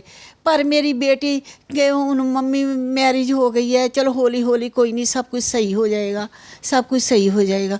ਪਰ ਸਹੀ ਕੁਝ ਵੀ ਨਹੀਂ ਹੋਇਆ, ਸਭ ਕੁਝ ਗਲਤ ਤੋਂ ਗਲਤ, ਮਤਲਬ ਵਰਸਟ ਹੋ ਗਿਆ। ਹੁਣ ਤਾਂ ਮੇਰੀ ਬੇਟੀ ਕਿਸੇ ਮਤਲਬ ਉਹਨਾਂ ਨੇ ਇਸ ਤਰ੍ਹਾਂ ਦੀ ਉਹਨਾਂ ਨਾਲ ਡੀਲਿੰਗ ਕੀਤੀ ਹੈ ਕਿ ਉਹਦਾ ਬਿਲਕੁਲ ਹੀ ਮਤਲਬ ਜੀਵਨ ਹੈ ਇੱਕ ਸਾਹ ਲੈ ਰਹੀ ਹੈ। ਬਾਕੀ ਹੋਰ ਇਹਦੀ ਜ਼ਿੰਦਗੀ ਕਿਸ ਤਰ੍ਹਾਂ ਚੱਲੇਗੀ, ਇਹ ਤਾਂ ਮਾਲਕ ਮੇਰਾ ਉਹ ਹੀ ਜਾਣਦਾ ਹੈ।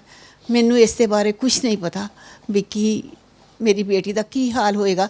ਇਹ ਆਪਣੀ ਜ਼ਿੰਦਗੀ ਨੋਰਮਲ ਤਰੀਕੇ ਨਾਲ ਜੀ ਸਕੇਗੀ ਕਿ ਨਹੀਂ ਜੀ ਸਕੇਗੀ। ਬਾਕੀ ਉਹਦੀ ਕੰਡੀਸ਼ਨ ਬੱਚੇ ਤੁਸੀਂ ਦੇਖ ਰਹੇ ਹੋ, ਇਹ ਮਤਲਬ 4 ਮਹੀਨੇ ਹੋ ਗਏ ਨੇ ਤਾਂ ਇਹ ਹਾਲ ਹੈ। ਤੁਸੀਂ ਅੰਦਾਜ਼ਾ ਲਗਾ ਸਕਦੇ ਹੋ ਕਿ ਪਹਿਲੇ ਦਿਨ ਜਾਂ ਦੂਜੇ ਦਿਨ ਇਸ ਦੀ ਕੀ ਪੋਜੀਸ਼ਨ ਹੋਏਗੀ।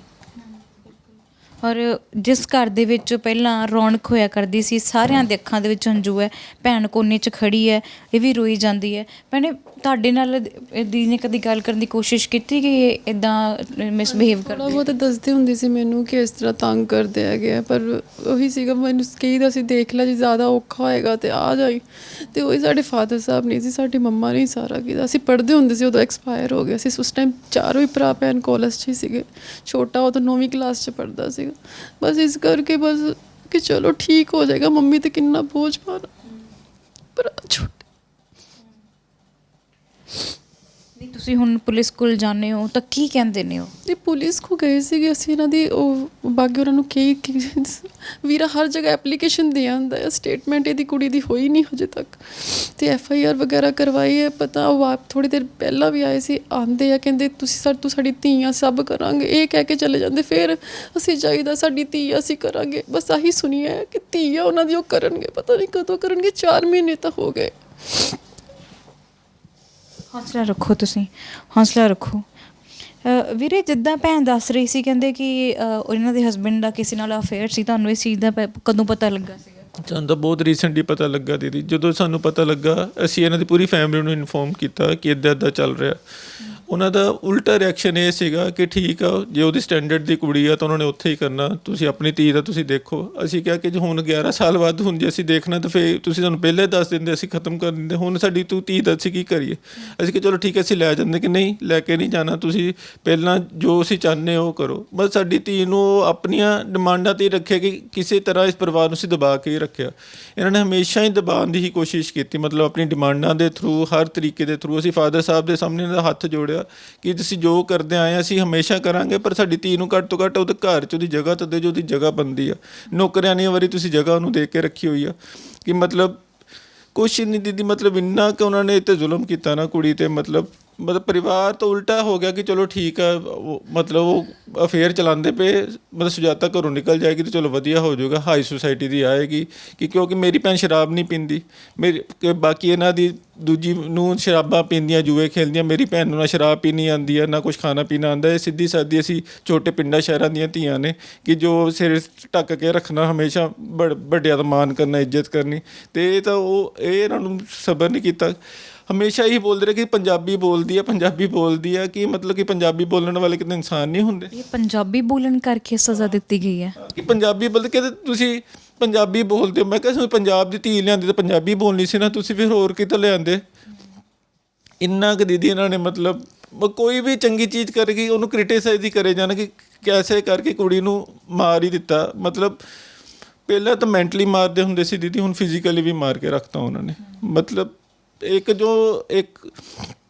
ਜੱਲਾਦ ਹੁੰਦਾ ਨਾ, ਉਹ ਜਦੋਂ ਕੱਟਦਾ ਨਾ ਇੱਕੋ ਵਾਰੀ ਕੱਟ ਦਿੰਦਾ। ਇਹਨਾਂ ਨੇ ਤਿਲ ਸਾਡੀ ਧੀ ਨੂੰ ਮਾਰਿਆ ਦੀਦੀ, 11 ਸਾਲ ਤੋਂ ਮਾਰਦੇ ਆ ਰਹੇ। ਅਲਟੀਮੇਟਲੀ ਆ ਕੇ ਇਹਨਾਂ ਨੇ ਇੱਕਦਮ ਖਤਮ ਕਰਤੀ ਧੀ ਸਾਡੀ। ਇਹ ਦੱਸੋ ਕਿ ਹੁਣ ਉਹ ਉਸ ਪਰਿਵਾਰ ਨਾਲ ਤੁਹਾਡੀ ਕੋਈ ਗੱਲਬਾਤ ਹੁੰਦੀ ਹੈ? ਕੀ ਕਹਿੰਦੇ ਕੀ ਹੈ? ਕੁਛ ਵੀ ਨਹੀਂ ਕਹਿੰਦੇ। ਉਹ ਕਹਿੰਦੇ ਕਿ ਹੁਣ ਜੇ ਤੁਹਾਡੀ ਪਹਿਲਾਂ ਤਾਂ ਹੁਣ ਕਹਿੰਦੇ ਕਿ FIR ਉਹੀ ਹੋਇਆ ਨਾ, ਕੇਸ ਹੋਇਆ ਪਹਿਲਾਂ, ਤਾਂ ਉਹ ਵਾਪਸ ਲਓ, ਫਿਰ ਤੁਹਾਡੇ ਨਾਲ ਕੋਈ ਗੱਲ ਕਰਾਂਗੇ, ਨਹੀਂ ਅਸੀਂ ਗੱਲ ਹੀ ਨਹੀਂ ਕਰਨੀ। ਹੁਣ ਅਸੀਂ ਇਲਾਜ ਕਰਾਉਂਦੇ ਰਹੇ ਦੀਦੀ, ਨਾ ਇਹਦਾ ਸੱਸ ਘਰ 'ਚ ਕੋਈ ਪਰਿਵਾਰ ਨਾ ਇਹਨਾਂ ਨੂੰ ਮਿਲਣ ਆਉਂਦਾ ਰਿਹਾ, ਹੋਸਪਿਟਲ 'ਚ ਕੁਛ ਵੀ ਨਹੀਂ। ਸਿਰਫ ਅਸੀਂ ਸਾਰਾ ਦਿਨ 4-4 ਮਹੀਨਿਆਂ ਤੋਂ ਦਿਨ ਰਾਤ ਅਸੀਂ ਹੋਸਪਿਟਲ ਬੈਠੇ। ਤੁਸੀਂ ਹੋਸਪਿਟਲ ਜਾ ਕੇ ਪੁੱਛੋ, ਐਲਕੈਮਿਸਟ ਸਟੋਜਸ ਹੋਸਪਿਟਲ, ਸਾਡਾ ਪਰਿਵਾਰ 24 ਘੰਟੇ ਉੱਥੇ ਰਿਹਾ। ਇਹਦੇ ਸਹੁਰੇ ਪਰਿਵਾਰ ਨੇ ਆ ਕੇ ਬਾਤ ਵੀ ਨਹੀਂ ਪੁੱਛੀ ਕਿ ਹਾਂ ਵੀ ਧੀਏ ਤੇਰਾ ਕੀ ਹਾਲ ਆ, ਤੂੰ ਪ੍ਰੈਗਨੈਂਟ ਆ, ਸਾਡੇ ਘਰ ਨੂੰ ਵੰਸ਼ ਦੇਣ ਲੱਗੀ, ਅੱਗੇ 2 ਬੱਚੇ ਆ ਤੇਰੇ ਪੇਟ 'ਚ। ਕੋਈ ਨਹੀਂ, ਅਸੀਂ ਚਲੋ ਇੰਸੀਡੈਂਟ ਹੋਇਆ ਕਰ, ਤੂੰ ਹੌਸਲਾ ਤਾਂ ਦਿਓ ਧੀ ਨੂੰ ਕਿ ਚੱਲ ਅਸੀਂ ਤੇਰੇ ਨਾਲ ਖੜੇ ਹਾਂ, ਕੋਈ ਗੱਲ ਨਹੀਂ, ਅਸੀਂ ਆਪਣੇ ਮੁੰਡੇ ਨਾਲ ਕਰਾਂਗੇ, ਗੱਲ ਕਰਾਂਗੇ, ਸਮਝਾਵਾਂਗੇ ਜੋ ਵੀ ਆ। ਪਰ ਤਾਂ ਵੀ ਉਹਨਾਂ ਨੇ ਇੰਨਾ ਵੀ ਨਹੀਂ ਕੀਤਾ ਕਿ ਕੁੜੀ ਨੂੰ ਹੌਸਲਾ ਹੀ ਦੇ ਦੇ ਕਿ ਹਾਂ ਚੱਲ ਧੀਏ ਅਸੀਂ ਤੇਰੇ ਸਿਰ 'ਤੇ ਹੱਥ ਰੱਖਦੇ ਸੀ, ਤੇਰੇ ਨਾਲ ਖੜੇ। ਤੇ 4 ਮਹੀਨੇ ਪੁੱਛਣ ਤੱਕ ਨਹੀਂ ਆਏ। ਇੰਨਾ ਮਤਲਬ ਸਾਡੀ ਧੀ 'ਤੇ ਜ਼ੁਲਮ ਕੀਤਾ। ਸਾਰੇ ਨੇਬਰ ਨੂਬਰ ਵਾਲੇ, ਸਾਰੇ ਅੰਬਾਲਾ ਦੇ ਸਾਰੇ ਆਉਂਦੇ ਸੀ ਮਿਲਣ, ਪਰ ਇਹਦਾ ਪਰਿਵਾਰ ਵਾਲੇ ਨਹੀਂ ਸੀ ਆਉਂਦਾ ਕਿ ਪਤਾ ਨਹੀਂ ਕਿੱਦਾਂ ਦੇ ਮਤਲਬ ਉਹਨਾਂ ਦੇ ਮਤਲਬ ਕਿ ਉਹਨਾਂ ਦੇ ਪਿੱਛੇ ਹਿਸਟੋਰੀਕਲੀ ਕਿੱਦਾਂ ਦੀ ਉਹਨਾਂ ਦੀ ਮਤਲਬ ਪਾਲਣ ਪੋਸ਼ਣ ਆ ਕਿ ਉਹਨਾਂ ਨੇ ਕਦੀ ਉਹਨਾਂ ਦੇ ਦਿਲ 'ਚ ਸੰਵੇਦਨਾ ਹੀ ਨਹੀਂ ਹੈਗੀ। ਜਿੱਥੇ ਕੋਈ ਪ੍ਰੈਗਨੈਂਟ ਹੋਵੇ ਨਾ ਧੀ, ਅਸੀਂ ਸੜਕ 'ਤੇ ਵੀ ਜਾਈਏ ਅਸੀਂ ਹੱਥ ਜੋੜ ਦਿੱਤੇ ਕਿ ਭੈਣ ਤੂੰ ਲੰਘ ਜਾ, ਅਸੀਂ ਕੋਈ ਨਹੀਂ ਮੋਹਰੇ ਆਨੇ। ਇਹਨਾਂ ਨੇ ਆਪਣੀ ਧੀ ਪਹਿਲਾ ਬੱਚਾ ਹੋਇਆ ਸੀ ਉਦੋਂ ਵੀ ਐਂ ਹੀ ਕਰਦੇ ਹੁੰਦੇ ਸੀ, ਪਤਾ ਨਹੀਂ ਕੀ ਕਰਦੇ, ਧੱਕੇ ਮਾਰਦੇ ਕਿ ਬਸ ਖਤਮ ਹੋ ਜਾਏ ਇਹਦਾ ਵੰਸ਼, ਕੁੜੀ ਖਤਮ ਹੋ ਜਾਏ। ਕਿਉਂਕਿ ਉਹਨੂੰ ਪਤਾ ਨਾ ਅਸੀਂ ਪੈਸੇ ਵਾਲੇ ਆ, ਅਸੀਂ ਪੈਸੇ ਦਾ ਇਨਫਲੂਐਂਸ ਲਾਵਾਂਗੇ। ਸਿਸਟਮ ਕਹਿੰਦੇ ਸਾਨੂੰ ਇਹ ਮੈਸੇਜ ਪਹੁੰਚਾਉਂਦੇ ਕਿ ਅਸੀਂ ਕਰੋੜਾਂ ਰੁਪਏ ਖਰਚਾਂਗੇ, ਸਾਡੇ ਮੁੰਡੇ ਨੂੰ ਕੁਛ ਨਹੀਂ ਹੋਣਾ, ਜੇ ਤੁਸੀਂ ਕਰਨਾ ਨਾ ਤੇ ਸਾਡੇ ਪੈਰਾਂ 'ਤੇ ਆਓ, ਸਾਡੇ ਨਾਲ ਕੰਪਰੋਮਾਈਜ਼ ਕਰੋ, ਅਸੀਂ ਤਾਂ ਕਰਾਂਗੇ। ਦੀਦੀ ਇੰਨਾ ਹੋਣ ਤੋਂ ਬਾਅਦ ਵੀ ਸਾਡੇ 'ਤੇ ਇੱਦਾਂ ਦੇ ਕਰਦੇ ਨੇ ਕਿ ਅਸੀਂ ਇੱਕਦਮ ਹਰ ਚੀਜ਼ 'ਚੋਂ ਨਿਕਲ ਕੇ ਆ ਜਾਣਾ, ਕਹਿੰਦੇ ਸਾਫ਼ ਸਾਨੂੰ ਕੋਈ ਕੁਛ ਨਹੀਂ ਕਰ ਸਕਦਾ, ਸਾਡੇ ਪਿੱਛੇ ਸਾਰੀ ਸਪੋਰਟ ਹੈ। ਸਾਨੂੰ ਇਹ ਮਤਲਬ ਧਮਕੀਆਂ ਦਿਵਾਉਂਦੇ ਨੇ ਸਾਡੇ ਪਰਿਵਾਰ ਨੂੰ। ਤੁਹਾਡਾ ਕਸੂਰ ਇਹ ਹੈ ਕਿ ਤੁਸੀਂ ਪੈਸੇ ਵਾਲੇ ਨਹੀਂ ਹੋ ਅਤੇ ਉਹ ਆਪਣੀ ਧੌਂਸ ਜਮਾ ਰਹੇ ਨੇ ਪੈਸੇ ਦੀ। ਔਰ ਵੂਮਨ ਸੈੱਲ ਕੋਲ ਪਹੁੰਚ ਕੀਤੀ? ਦੀਦੀ ਅਸੀਂ ਗਏ ਹਾਂ ਪਰ ਮੈਡਮ ਨਾਲ ਸਾਡੀ ਗੱਲਬਾਤ ਨਹੀਂ ਹੋ ਪਾਈ। ਮੈਂ 3-4 ਵਾਰ ਜਾ ਕੇ ਆਇਆ ਵੂਮਨ ਕਮਿਸ਼ਨ ਕੋ, ਮਨੀਸ਼ਾ ਮੈਮ ਨਾਲ ਮੇਰੀ ਗੱਲ ਨਹੀਂ ਹੋ ਪਾਈ। ਮੈਂ ਸੈਟਰਡੇ ਵੀ ਗਿਆ ਸੀ, ਉਹਨਾਂ ਦਾ ਆਫਿਸ ਖੁੱਲ੍ਹਾ ਸੀ, ਉਸ ਦਿਨ ਨਹੀਂ ਹੋਈ ਗੱਲ। ਹੁਣ ਫੇਰ ਜਾਵਾਂਗਾ। ਅਸੀਂ ਤਾਂ ਦੀਦੀ ਜਿਸ ਇਹਨੂੰ ਬਚਾਉਣ ਲਈ ਹਰ ਡਾਕਟਰ ਕੋ ਮਤਲਬ ਦਿੱਲੀ, ਬੈਂਗਲੋਰ, PGI ਹਰ ਡਾਕਟਰ ਕੋ ਅਸੀਂ ਇਹਨਾਂ ਦੀ ਰਿਪੋਰਟਾਂ ਭੇਜੀਆਂ ਅਤੇ ਇਹਨੂੰ ਜਸਟਿਸ ਦਿਵਾਉਣ ਲਈ ਵੀ ਅਸੀਂ ਹਰ ਦਰਵਾਜ਼ੇ ਤੱਕ ਜਾਵਾਂਗੇ। ਜਿਸ ਇੰਡੀਆ ਦੇ ਕਿਸੇ ਵੀ ਦਰਵਾਜ਼ੇ ਤੋਂ ਜਸਟਿਸ ਮਿਲਦਾ ਹੋਊਗਾ ਨਾ, ਉਸ ਦਰਵਾਜ਼ੇ ਤੋਂ ਜਸਟਿਸ ਲਿਆ ਕੇ ਇਹਨੂੰ ਦੇਵਾਂਗੇ। ਅਸੀਂ ਛੱਡਣਾ ਨਹੀਂ ਜੋ ਸਾਡੀ ਧੀ ਨਾਲ ਹੋਇਆ। ਅਸੀਂ ਇਹਨੂੰ ਪੂਰਾ ਜਿੱਥੇ ਜਿੱਥੇ ਸਾਡਾ ਲੱਗੇਗਾ ਨਾ, ਅਸੀਂ ਹਰ ਦਰ 'ਤੇ ਜਾ ਕੇ ਮੱਥਾ ਟੇਕਾਂਗੇ, ਹੱਥ ਜੋੜਾਂਗੇ। ਅਸੀਂ ਆਪਣੀ ਕੁੜੀ ਨੂੰ ਨਿਆਂ ਚਾਹੁੰਦੇ ਕਿ ਨਿਆਂ ਮਿਲੇ, ਅਤੇ ਜਿਹੜੇ ਵੀ ਸਾਰੇ ਦੋਸ਼ੀ ਨੇ ਉਹ ਸਾਰਿਆਂ ਨੂੰ ਮਤਲਬ ਸਰਕਾਰ ਉਹਨਾਂ ਦੇ ਉੱਪਰ ਆਪਣਾ ਸ਼ਿਕੰਜਾ ਰੱਖੇ, ਕਿਉਂਕਿ ਇਹ ਨਹੀਂ ਜੋ ਵੀ ਹੋਇਆ ਉਹ 'ਚ ਇਹਨਾਂ ਦੇ ਹਸਬੈਂਡ ਦਾ ਕਰਨ ਵਾਲੇ ਇਹਨਾਂ ਦਾ ਪਰਿਵਾਰ ਸੀ ਪਿੱਛੇ, ਕਿਉਂਕਿ ਉਹੀ ਚਾਹੁੰਦੇ ਸੀਗੇ ਕਿ ਇਹ ਕੁੜੀ ਨੂੰ ਕਿਸੇ ਨਾ ਕਿਸੇ ਤਰੀਕੇ 'ਚ ਅਸੀਂ ਕੱਢ ਦਿੱਤਾ ਜਾਏ। ਜਿਸ ਦਿਨ ਇਹ ਇਨਸੀਡੈਂਟ ਹੋਇਆ ਉਸ ਟਾਈਮ ਵੀ ਇਹਦਾ ਪਰਿਵਾਰ ਸਾਰਾ ਇਨਵੋਲਵ ਸੀ ਇਨਡਾਇਰੈਕਟਲੀ। ਉਹਨਾਂ ਨੇ ਸਭ ਕੁਝ ਇਨਸਟੀਗੇਟ ਕੀਤਾ, ਉਹਦੇ ਬਾਅਦ ਹੀ ਸਾਰਾ ਇਨਸੀਡੈਂਟ ਹੋਇਆ। ਦੀਦੀ ਦੱਸੇਗੀ, ਅਸੀਂ ਚਾਹੁੰਦੇ ਹਾਂ ਕਿ ਦੀਦੀ ਦੀ ਸਟੇਟਮੈਂਟ ਹੋਏ। ਇਹਨਾਂ ਦੀ ਸਟੇਟਮੈਂਟ ਜਦੋਂ ਅਸੀਂ ਇਹਨਾਂ ਦੀ ਸਥਿਤੀ ਇੰਨੀ ਖਰਾਬ ਸੀ, ਇਹ ਕੋਈ ਵੀ ਫੈਕਟ ਦੀਦੀ ਨੇ ਕਲੀਅਰਲੀ ਦੱਸ ਨਹੀਂ ਪਾਈ ਉਹਨਾਂ ਨੂੰ, ਅਫੀਸ਼ੀਅਲਸ ਨੂੰ। ਅਸੀਂ ਐਪਲੀਕੇਸ਼ਨਾਂ ਦਿੱਤੀਆਂ, ਮਹੀਨਾ 1.5 ਮਹੀਨਾ ਹੋ ਗਿਆ। ਅਸੀਂ ਕਹਿ ਰਹੇ ਹਾਂ ਕਿ ਇਹਨਾਂ ਦੀ ਸਟੇਟਮੈਂਟ ਕਰਾਓ। ਮੈਂ SSP ਸਾਹਿਬ ਦੇ ਆਫਿਸ ਵੀ ਮੰਡੇ ਨੂੰ ਐਪਲੀਕੇਸ਼ਨ ਇੱਕ ਫੇਰ ਦੇ ਕੇ ਆਇਆ ਕਿ ਮਤਲਬ ਸਰ ਇਹਨਾਂ ਦੀ ਸਟੇਟਮੈਂਟ ਕਰਾਓ। ਸਾਡੀ ਭੈਣ ਕੁਛ ਫੈਕਟ ਫਿਗਰ ਸਾਹਮਣੇ ਲਿਆਉਣਾ ਚਾਹੁੰਦੀ ਹੈ, ਜਿਸ 'ਚ ਹੋਰ ਜਿਹੜੇ ਇਨਵੈਸਟੀਗੇਸ਼ਨ 'ਚ ਤੁਹਾਨੂੰ ਮਦਦ ਮਿਲੇਗੀ ਕਿ ਹੋਰ ਜਿਹੜੇ ਵੀ ਕਲਪਰੇਟ ਉਹ ਬੁੱਕ ਹੋ ਗਏ, ਪਰ ਹਾਲੇ ਤੱਕ ਸਾਡੀ ਸਟੇਟਮੈਂਟ ਨਹੀਂ ਹੋ। ਮੈਂ ਇਹੀ ਮਤਲਬ ਬੇਨਤੀ ਕਰਦਾ ਕਿ ਪ੍ਰਸ਼ਾਸਨ ਨੂੰ ਕਿ ਸਾਡੀ ਭੈਣ ਦੀ ਸਟੇਟਮੈਂਟ ਹੋਏ ਅਤੇ ਜਿਹੜੇ ਵੀ ਕਲਪਰੇਟ ਆ ਉਹਨਾਂ ਨੂੰ ਬੁੱਕ ਕੀਤਾ ਜਾਏ ਅਤੇ ਇਹਨੂੰ ਜਸਟਿਸ ਦਿਵਾਇਆ ਜਾਏ। ਐਟਲੀਸਟ ਇਹ ਲਈ ਇਹਦੇ ਪੇਟ 'ਚ 2 ਬੱਚੇ ਆ, ਜਿਹੜਾ ਦਾ ਪਹਿਲਾ ਬੱਚਾ, ਉਹ ਲਈ ਮਤਲਬ ਸਰਕਾਰ ਸਾਡੀ ਮਦਦ ਕਰੇ। ਅਸੀਂ ਹਰ ਜਗ੍ਹਾ ਗੁਹਾਰ ਲਗਾਉਂਦੇ ਹਾਂ। ਬਿਲਕੁਲ ਜੀ, ਪਤਾ ਨਹੀਂ ਰੱਬ ਨੇ ਕਿਸਮਤ ਕਿਹੋ ਜਿਹੀ ਧੀਆਂ ਦੀ ਘੜੀ ਹੋਈ ਹੈ। ਮਾਂ ਪਿਓ ਤਾਂ ਚਾਹੁੰਦੇ ਕਿ ਸਾਡੀ ਧੀ ਸੁਖੀ ਵਸੇ, ਬੜੇ ਚਾਵਾਂ ਮਲਾਰਾਂ ਦੇ ਨਾਲ ਵਿਆਹ ਕਰਦੇ ਨੇ। ਧੀਆਂ ਵੀ ਕਦੇ ਨਹੀਂ ਚਾਹੁੰਦੀਆਂ ਕਿ ਅਸੀਂ ਪੇਕਿਆਂ ਦੇ ਦਰ 'ਤੇ ਆ ਕੇ ਬਹਿ ਜੀ। ਕੋਸ਼ਿਸ਼ ਕਰਦੀਆਂ ਨੇ ਕਿ ਚਲੋ ਜੇ ਹੁਣ ਜਿੱਥੇ ਜਿਸ ਦੇ ਲੜ ਲਾਇਆ ਉੱਥੇ ਕੋਸ਼ਿਸ਼ ਕਰੀਏ ਪਰਿਵਾਰ ਨੂੰ ਜੋੜ ਕੇ ਰੱਖਣ ਦੀ। ਪਰ ਸਾਡੇ ਸਮਾਜ ਦੇ ਵਿੱਚ ਕੁਝ ਅਜਿਹੀਆਂ ਰੂਹਾਂ ਕਹਿ ਦਈਏ ਵਸਦੀਆਂ ਨੇ, ਪਰ ਉਹ ਚਾਹੁੰਦੀਆਂ ਹੀ ਨਹੀਂ ਹੁੰਦੀਆਂ ਕਿ ਅਗਲੀ ਧੀ ਦਾ ਵੀ ਕਦਰ ਕਰਨਾ। ਜਦੋਂ ਆਪਣੇ 'ਤੇ ਪੈਂਦੀ ਹੈ ਤਾਂ ਫਿਰ ਪਤਾ ਲੱਗਦਾ ਇਸ ਪਰਿਵਾਰ ਇਹ ਕਿੰਨਾ ਇਸ ਵੇਲੇ ਦੁੱਖ ਦੇ ਵਿੱਚ ਹੈ, ਕਿੰਨੀ ਪੀੜ ਦੇ ਵਿੱਚ ਹੈ। ਇਹਦਾ ਅੰਦਾਜ਼ਾ ਸਿਰਫ ਕੌਣ ਲਗਾ ਸਕਦਾ ਹੈ? ਇਹ ਪਰਿਵਾਰ ਮੈਂਬਰ ਹੀ ਲਗਾ ਸਕਦੇ। ਅਸੀਂ ਸਿਰਫ ਦੇਖ ਸਕਦੇ ਹਾਂ ਸਾਰੇ ਜਣੇ ਕਿ ਕੀ ਹੋ ਰਿਹਾ ਹੈ।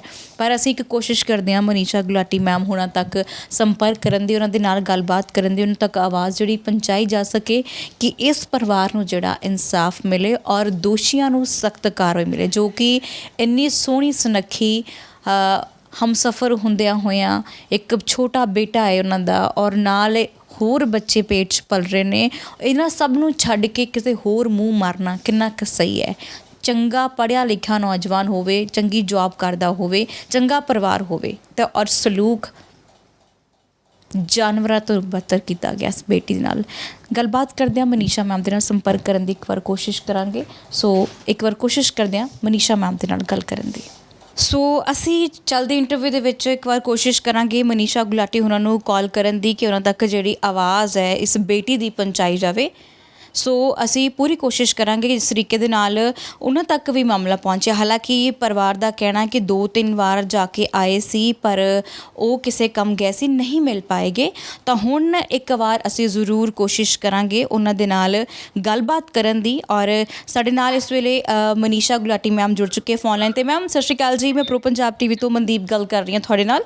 ਔਰ ਜੀ ਮੈਮ, ਤੁਹਾਡੇ ਧਿਆਨ 'ਚ ਮਾਮਲਾ ਲੈਣਾ ਚਾਹੁੰਦੇ ਹਾਂ ਕਿ ਇੱਥੇ ਮੋਹਾਲੀ ਦੇ 77 ਸੈਕਟਰ ਦੇ ਵਿੱਚ ਮਾਮਲਾ ਹੈ ਕਿ ਇੱਕ ਬੱਚੀ ਜੋ ਕਿ 11 ਸਾਲਾਂ ਤੋਂ ਉਹਦਾ ਵਿਆਹ ਹੋਇਆ ਸੀ ਇੱਕ ਫੈਮਿਲੀ ਦੇ ਨਾਲ, ਔਰ ਉਸ ਦੇ ਪਤੀ ਦੇ ਵੱਲੋਂ ਜਿਹੜਾ ਉਸ ਦੇ ਉੱਪਰ ਅੱਗ ਲਗਾ ਕੇ ਉਸਨੂੰ ਬੁਰੀ ਤਰੀਕੇ ਦੇ ਨਾਲ ਸਾੜ ਦਿੱਤਾ ਗਿਆ। ਪਰਿਵਾਰ ਇਸ ਵੇਲੇ ਸਾਡੇ ਨਾਲ ਮੌਜੂਦ ਨੇ ਔਰ ਤੁਹਾਡੇ ਸੰਪਰਕ ਕਰਨ ਦੀ ਕੋਸ਼ਿਸ਼ ਕੀਤੀ ਸੀ, ਔਰ ਜਿਹੜੇ ਕਿਸੇ ਕਾਰਨਾਂ ਕਰਕੇ ਨਹੀਂ ਮਿਲ ਪਾਏ ਤੁਹਾਨੂੰ। ਜੀ ਬਹੁਤ ਹੀ ਦੁਖਦ ਹੈ, ਤੁਹਾਡੇ ਥਰੂ ਮੈਨੂੰ ਇਹ ਪਤਾ ਚੱਲ ਰਿਹਾ ਜਿੰਨੀ ਇਹਦੀ ਨਿੰਦਾ ਕੀਤੀ ਜਾਏ ਘੱਟ ਹੈ। ਮੈਂ ਤਾਂ ਸ਼ੁਰੂ ਤੋਂ ਕਹਿੰਦੀ ਆ ਰਹੀ ਹਾਂ ਕਿ ਔਰਤ ਸਾਡੀ ਬਹੁਤ ਸਫਰ ਕਰ ਰਹੀ ਹੈ, ਪੂਰੀ ਦੁਨੀਆ ਜੀ ਔਰਤ ਪੁਰਾਣੀਆਂ ਸਦੀ ਸੀਤਾ ਮਾਂ ਤੋਂ ਲੈ ਕੇ ਮਹਾਭਾਰਤ ਦੀ ਦ੍ਰੋਪਦੀ ਤੋਂ ਲੈ ਕੇ ਅੱਜ ਦੇ ਟਾਈਮ ਤੱਕ ਸਾਡੀ ਔਰਤ ਖੜੀ ਨਹੀਂ ਹੋ ਸਕੀ, ਬਹੁਤ ਸਫਰ ਕਰ ਰਹੀ ਹੈ। ਕਿਤੇ ਨਾ ਕਿਤੇ ਪੇਰੈਂਟ ਨਹੀਂ ਸਪੋਰਟ ਕਰਦੇ ਵਿਆਹ ਤੋਂ ਬਾਅਦ, ਕਿਤੇ ਬੱਚੇ ਨਹੀਂ ਪੁੱਛਦੇ, ਕਿਤੇ ਹਸਬੈਂਡ ਨਹੀਂ, ਤੇ ਬਹੁਤ ਦੁਖਦ ਹੈ। ਮੈਂ ਜਲਦੀ ਹੀ ਤੁਹਾਨੂੰ ਤੁਹਾਡੇ ਥਰੂ ਆਸ਼ਵਾਸਨ ਦਿੰਦੀ ਹਾਂ,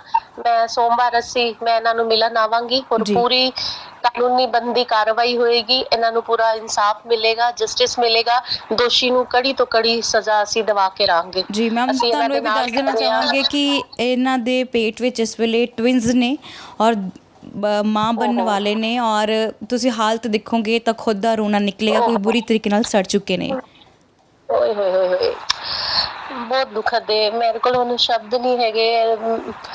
ਇਹਨਾਂ ਦੇ ਬ੍ਰਦਰ ਤੁਹਾਡੇ ਨਾਲ ਗੱਲ ਕਰਨਾ ਚਾਹੁੰਦੇ ਆ ਜੀ। ਸਤਿ ਸ੍ਰੀ ਅਕਾਲ ਮੈਮ। ਸਤਿ ਸ੍ਰੀ ਅਕਾਲ ਮੈਮ ਜੀ। ਮੈਮ ਅਸੀਂ 4 ਮਹੀਨੇ ਤੋਂ ਮੈਮ ਪਹਿਲਾਂ ਤਾਂ ਹਸਪੀਟਲਾਂ ਦੇ ਮੈਮ ਇਹਨਾਂ ਦੇ ਇਲਾਜ ਦੇ ਚੱਕਰ ਕੱਢਦੇ ਰਹੇ ਮੈਮ। 4 ਮਹੀਨੇ ਅਸੀਂ ਕੋਈ ਡਾਕਟਰ ਨਹੀਂ ਛੱਡਿਆ, ਕੋਈ ਹਸਪੀਟਲ ਨਹੀਂ ਛੱਡਿਆ ਮੈਮ। ਤੇ ਮੈਮ ਤੁਹਾਨੂੰ ਇਹ ਪਤਾ ਨਹੀਂ ਸੀ ਕਿ ਆਦਮੀ ਇੰਨਾ ਵਾਹਿਆ, ਤੇ ਤੁਸੀਂ ਆਪਣੀ ਭੈਣ ਨੂੰ ਪਹਿਲੇ ਤੋਂ ਕਿਉਂ ਨਹੀਂ ਪ੍ਰੋਟੈਕਟ ਕਰਨ ਦੀ ਕੋਸ਼ਿਸ਼ ਕੀਤੀ ਇਹੋ ਜਿਹੇ ਪਰਿਵਾਰ ਤੋਂ? ਤੁਹਾਨੂੰ ਕੁਝ ਨੌਲੇਜ ਨਹੀਂ ਸੀ ਕਿ ਤੁਹਾਡੀ ਭੈਣ ਨੂੰ ਤੰਗ ਕਰਦੇ ਨੇ? ਮੈਮ ਹੁਣ ਸਾਡੇ ਤਾਂ ਸਿਰ ਤੇ ਪਿਤਾ ਜੀ ਨਹੀਂ ਸੀ। ਮੈਂ ਕੁੜੀਆਂ ਦਾ ਆਪਣਾ ਹੁੰਦਾ ਕਿ ਆਪਣੇ ਪਰਿਵਾਰਾਂ 'ਚ ਕਿਸੇ ਅਸੀਂ ਕਰਕੇ ਐਡਜਸਟ ਕਰਦੇ ਰਹੀਏ ਮੈਮ, ਕਿ ਹੌਲੀ ਹੌਲੀ ਟਾਈਮ ਨਾਲ ਠੀਕ ਹੋ ਜਾਏਗਾ ਮੈਮ। ਪਰ ਹੁਣ ਬਹੁਤ ਹੀ ਮੈਮ ਇਹਨਾਂ ਨੇ ਸਾਡਾ ਬਹੁਤ ਹੀ ਜ਼ਿਆਦਾ ਧੱਕਾ ਕੀਤਾ ਮੈਮ। ਉਸ ਤੋਂ ਬਾਅਦ ਮੈਂ ਸਮਝਦੀ ਹਾਂ ਬੇਟਾ, ਪੇਰੈਂਟਸ ਇੱਥੇ ਹੀ ਗਲਤੀ ਕਰ ਜਾਂਦੇ ਨੇ। ਦੇਖੋ ਅੱਜ ਉਹਦੇ ਪੇਟ 'ਚ 2 ਬੱਚੇ ਪਲ ਰਹੇ ਨੇ ਮੈਮ, ਉਹਨਾਂ ਦਾ ਅੱਗੇ ਬੇਟਾ ਵੀ ਹੈ ਮੈਮ, 5 ਸਾਲਾਂ ਦਾ ਅੱਗੇ ਬੇਟਾ ਵੀ ਹੈ ਉਹਨਾਂ ਦਾ ਮੈਮ। ਉਹਨਾਂ ਨੇ ਉਹਦਾ ਵੀ ਨਹੀਂ ਕਦਰ ਜਾਣੀ ਮੈਮ। ਹੁਣ ਤਾਂ ਮੈਮ ਉਸ ਤੋਂ ਬਾਅਦ ਹੁਣ ਅਸੀਂ ਕੀ ਕਰਦਾ ਮੈਮ ਇੰਜੀਨੀਅਰ ਨੇ ਮੈਮ, ਮਰਚੈਂਟ ਨੇਵੀ 'ਚ ਨੇ ਮੈਮ, ਇੰਜੀਨੀਅਰ ਨੇ। ਤੇ ਮਰਚੈਂਟ ਨੇਵੀ ਦੇ ਵਿੱਚ ਨੇ, ਹਾਂਜੀ ਇੰਜੀਨੀਅਰ ਨੇ ਮੈਮ। ਨੇਵੀ ਦੇ ਵਿੱਚ ਲਿਖਿਆ ਹੋਣ ਤੋਂ ਬਾਅਦ, ਨੇਵੀ ਹੋਣ ਤੋਂ ਬਾਅਦ ਕੋਈ ਨਹੀਂ, ਅਸੀਂ ਉੱਥੇ ਵੀ ਲਿਖਾਂਗੇ। ਇਹ ਨੌਕਰੀ ਤੋਂ ਤਾਂ ਜਾਏਗਾ ਹੀ, ਬੰਦੀ ਕਾਨੂੰਨ ਤੋਂ ਉੱਪਰ ਕੁਝ ਨਹੀਂ ਹੈ, ਬੰਦੀ ਕਾਰਵਾਈ ਵੀ ਹੋਏਗੀ। ਤੇ ਬੇਟਾ ਤੁਸੀਂ ਹੁਣ ਇਸ ਟਾਈਮ ਤੁਹਾਡੇ ਕੋਲ ਹੈ ਕਿ ਹਸਪੀਟਲ ਵਿੱਚ? ਨਹੀਂ ਮੈਮ, ਹੁਣ ਅਸੀਂ ਹਸਪੀਟਲ ਤੋਂ ਮੈਮ ਡਿਸਚਾਰਜ ਕਰਾ ਕੇ ਲਿਆਏ ਆ। ਪੱਟੀਆਂ ਪੁੱਟੀਆਂ ਸਾਰਾ ਇਲਾਜ ਅਸੀਂ ਮੈਮ ਘਰ ਕਰਾ ਰਹੇ ਹਾਂ। FIR ਹੋ ਗਈ ਹੈ? ਹਾਂਜੀ FIR ਹੋ ਗਈ ਹੈ ਮੈਡਮ, FIR ਵਗੈਰਾ ਹੋ ਗਈ ਆ।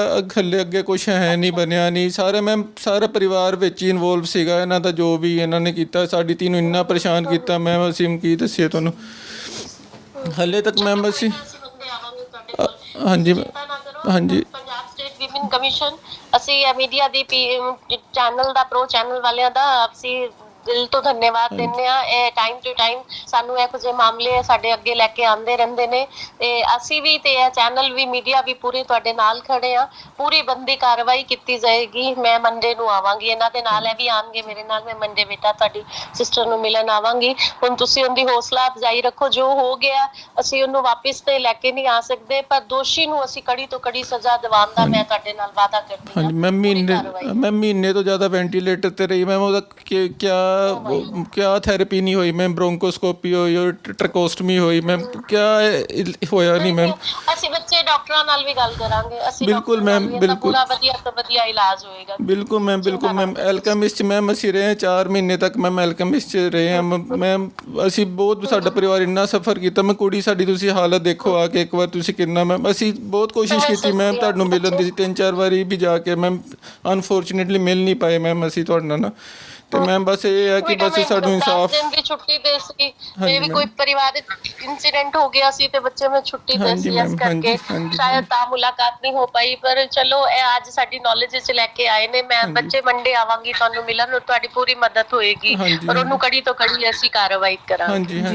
ਜੀ ਬਿਲਕੁਲ, ਸ਼ੁਕਰੀਆ ਮੈਮ। ਅਸੀਂ ਤੁਹਾਡੇ ਤੇ ਹਮੇਸ਼ਾ ਉਮੀਦ ਰੱਖਦੇ ਹਾਂ, ਤੁਸੀਂ ਇਨਸਾਫ ਦਿਵਾਉਣੇ ਆਏ ਹੋ, ਹਮੇਸ਼ਾ ਤੁਸੀਂ ਖੜਦੇ ਹੋ। ਤੁਹਾਡਾ ਹਮੇਸ਼ਾ ਵਿਸ਼ਵਾਸ ਕਾਇਮ ਰਹੇਗਾ। ਔਰ ਮੈਂ ਵੀ ਤੁਹਾਡਾ ਧੰਨਵਾਦ ਕਰਦੀ ਹਾਂ ਕਿ ਤੁਸੀਂ ਇੰਨਾ ਸਪੋਰਟ ਕਰਦੇ ਹੋ ਔਰ ਵੱਧ ਚੜ ਕੇ ਇਸ ਤਰ੍ਹਾਂ ਲੋਕਾਂ ਦੇ ਦੁੱਖ ਵਿੱਚ ਸ਼ਰੀਕ ਹੁੰਦੇ ਹੋ। ਮੈਂ ਤੁਹਾਡੀ ਵੀ ਸ਼ੁਕਰਗੁਜ਼ਾਰ ਹਾਂ ਜੀ। ਧੰਨਵਾਦ ਮੈਮ ਜੀ, ਸ਼ੁਕਰੀਆ ਜੀ। ਸੋ ਤੁਸੀਂ ਖੁਦ ਸੁਣਿਆ ਕਿ ਮਨੀਸ਼ਾ ਮੈਮ ਕਹਿੰਦੇ ਕਿ ਸੋਮਵਾਰ ਜ਼ਰੂਰ ਪਹੁੰਚਣਗੇ ਔਰ ਉਸ ਦੇ ਖਿਲਾਫ ਜਿਹੜੀ ਕਾਰਵਾਈ ਜ਼ਰੂਰ ਹੋਵੇਗੀ। ਉਮੀਦ ਕਰਦੇ ਹਾਂ ਕਿ ਮਨੀਸ਼ਾ ਮੈਮ ਜ਼ਰੂਰ ਆ ਕੇ ਇੱਕ ਵਾਰ ਇਸ ਬੇਟੀ ਦੀ ਹਾਲਤ ਨੂੰ ਜਦੋਂ ਦੇਖਣਗੇ ਤਾਂ ਜੋ ਵੀ ਦੇਖੇਗਾ, ਕਹਾਣੀ ਸੁਣੇਗਾ, ਹਰ ਇੱਕ ਬੰਦੇ ਦੀਆਂ ਅੱਖਾਂ ਦੇ ਵਿੱਚੋਂ ਹੰਝੂ ਤਾਂ ਜ਼ਰੂਰ ਆਉਂਦੇ ਨੇ। ਜਦ ਅਸੀਂ ਸੁਣੀ ਸੀ ਤਾਂ ਰੋਂਗਟੇ ਖੜੇ ਹੋ ਗਏ ਸੀ ਕਿ ਇੱਕ ਬੇਟੀ ਜੋ ਮੰਜੇ 'ਤੇ ਪਈ, ਪੇਟ ਵਿੱਚ 2 ਬੱਚੇ ਨੇ ਔਰ 5 ਸਾਲ ਦਾ ਪਹਿਲਾਂ ਹੀ ਬੇਟਾ ਹੈਗਾ ਆ, ਔਰ ਕਿਸ ਤਰੀਕੇ ਦੇ ਨਾਲ ਲੜ ਰਹੀ ਹੈ ਇਸ ਨੂੰ ਬਹਾਦਰ ਮਾਂ ਵੀ ਅਸੀਂ ਕਹਿ ਸਕਦੇ ਹਾਂ ਕਿ ਜੋ ਇੰਨੀ ਬੁਰੀ ਹਾਲਤ ਵਿੱਚ ਹੈ ਪਰ ਫਿਰ ਵੀ ਆਪਣੇ ਪੇਟ 'ਚ 2 ਬੱਚਿਆਂ ਨੂੰ ਰੱਖਿਆ, ਜ਼ਿੰਦਗੀ ਤੇ ਮੌਤ ਦੀ ਲੜਾਈ ਦੇ ਵਿੱਚ ਹਾਲੇ ਲੜ ਰਹੀ ਹੈ। ਸੋ ਆਸ ਕਰਦੇ ਹਾਂ ਕਿ ਸਾਰੇ ਰਲ ਕੇ ਇੱਕ ਹੰਭਲਾ ਮਾਰੀਏ, ਇਸ ਬੇਟੀ ਨੂੰ, ਇਸ ਭੈਣ ਨੂੰ ਇਨਸਾਫ ਜ਼ਰੂਰ ਦਿਵਾਈਏ। ਸਹਿਯੋਗੀ ਸਾਥੀ ਮਨਪ੍ਰੀਤ ਦੇ ਨਾਲ ਮਨਦੀਪ ਕੌਰ ਸੰਧੂ। ਸਤਿ ਸ਼੍ਰੀ ਅਕਾਲ।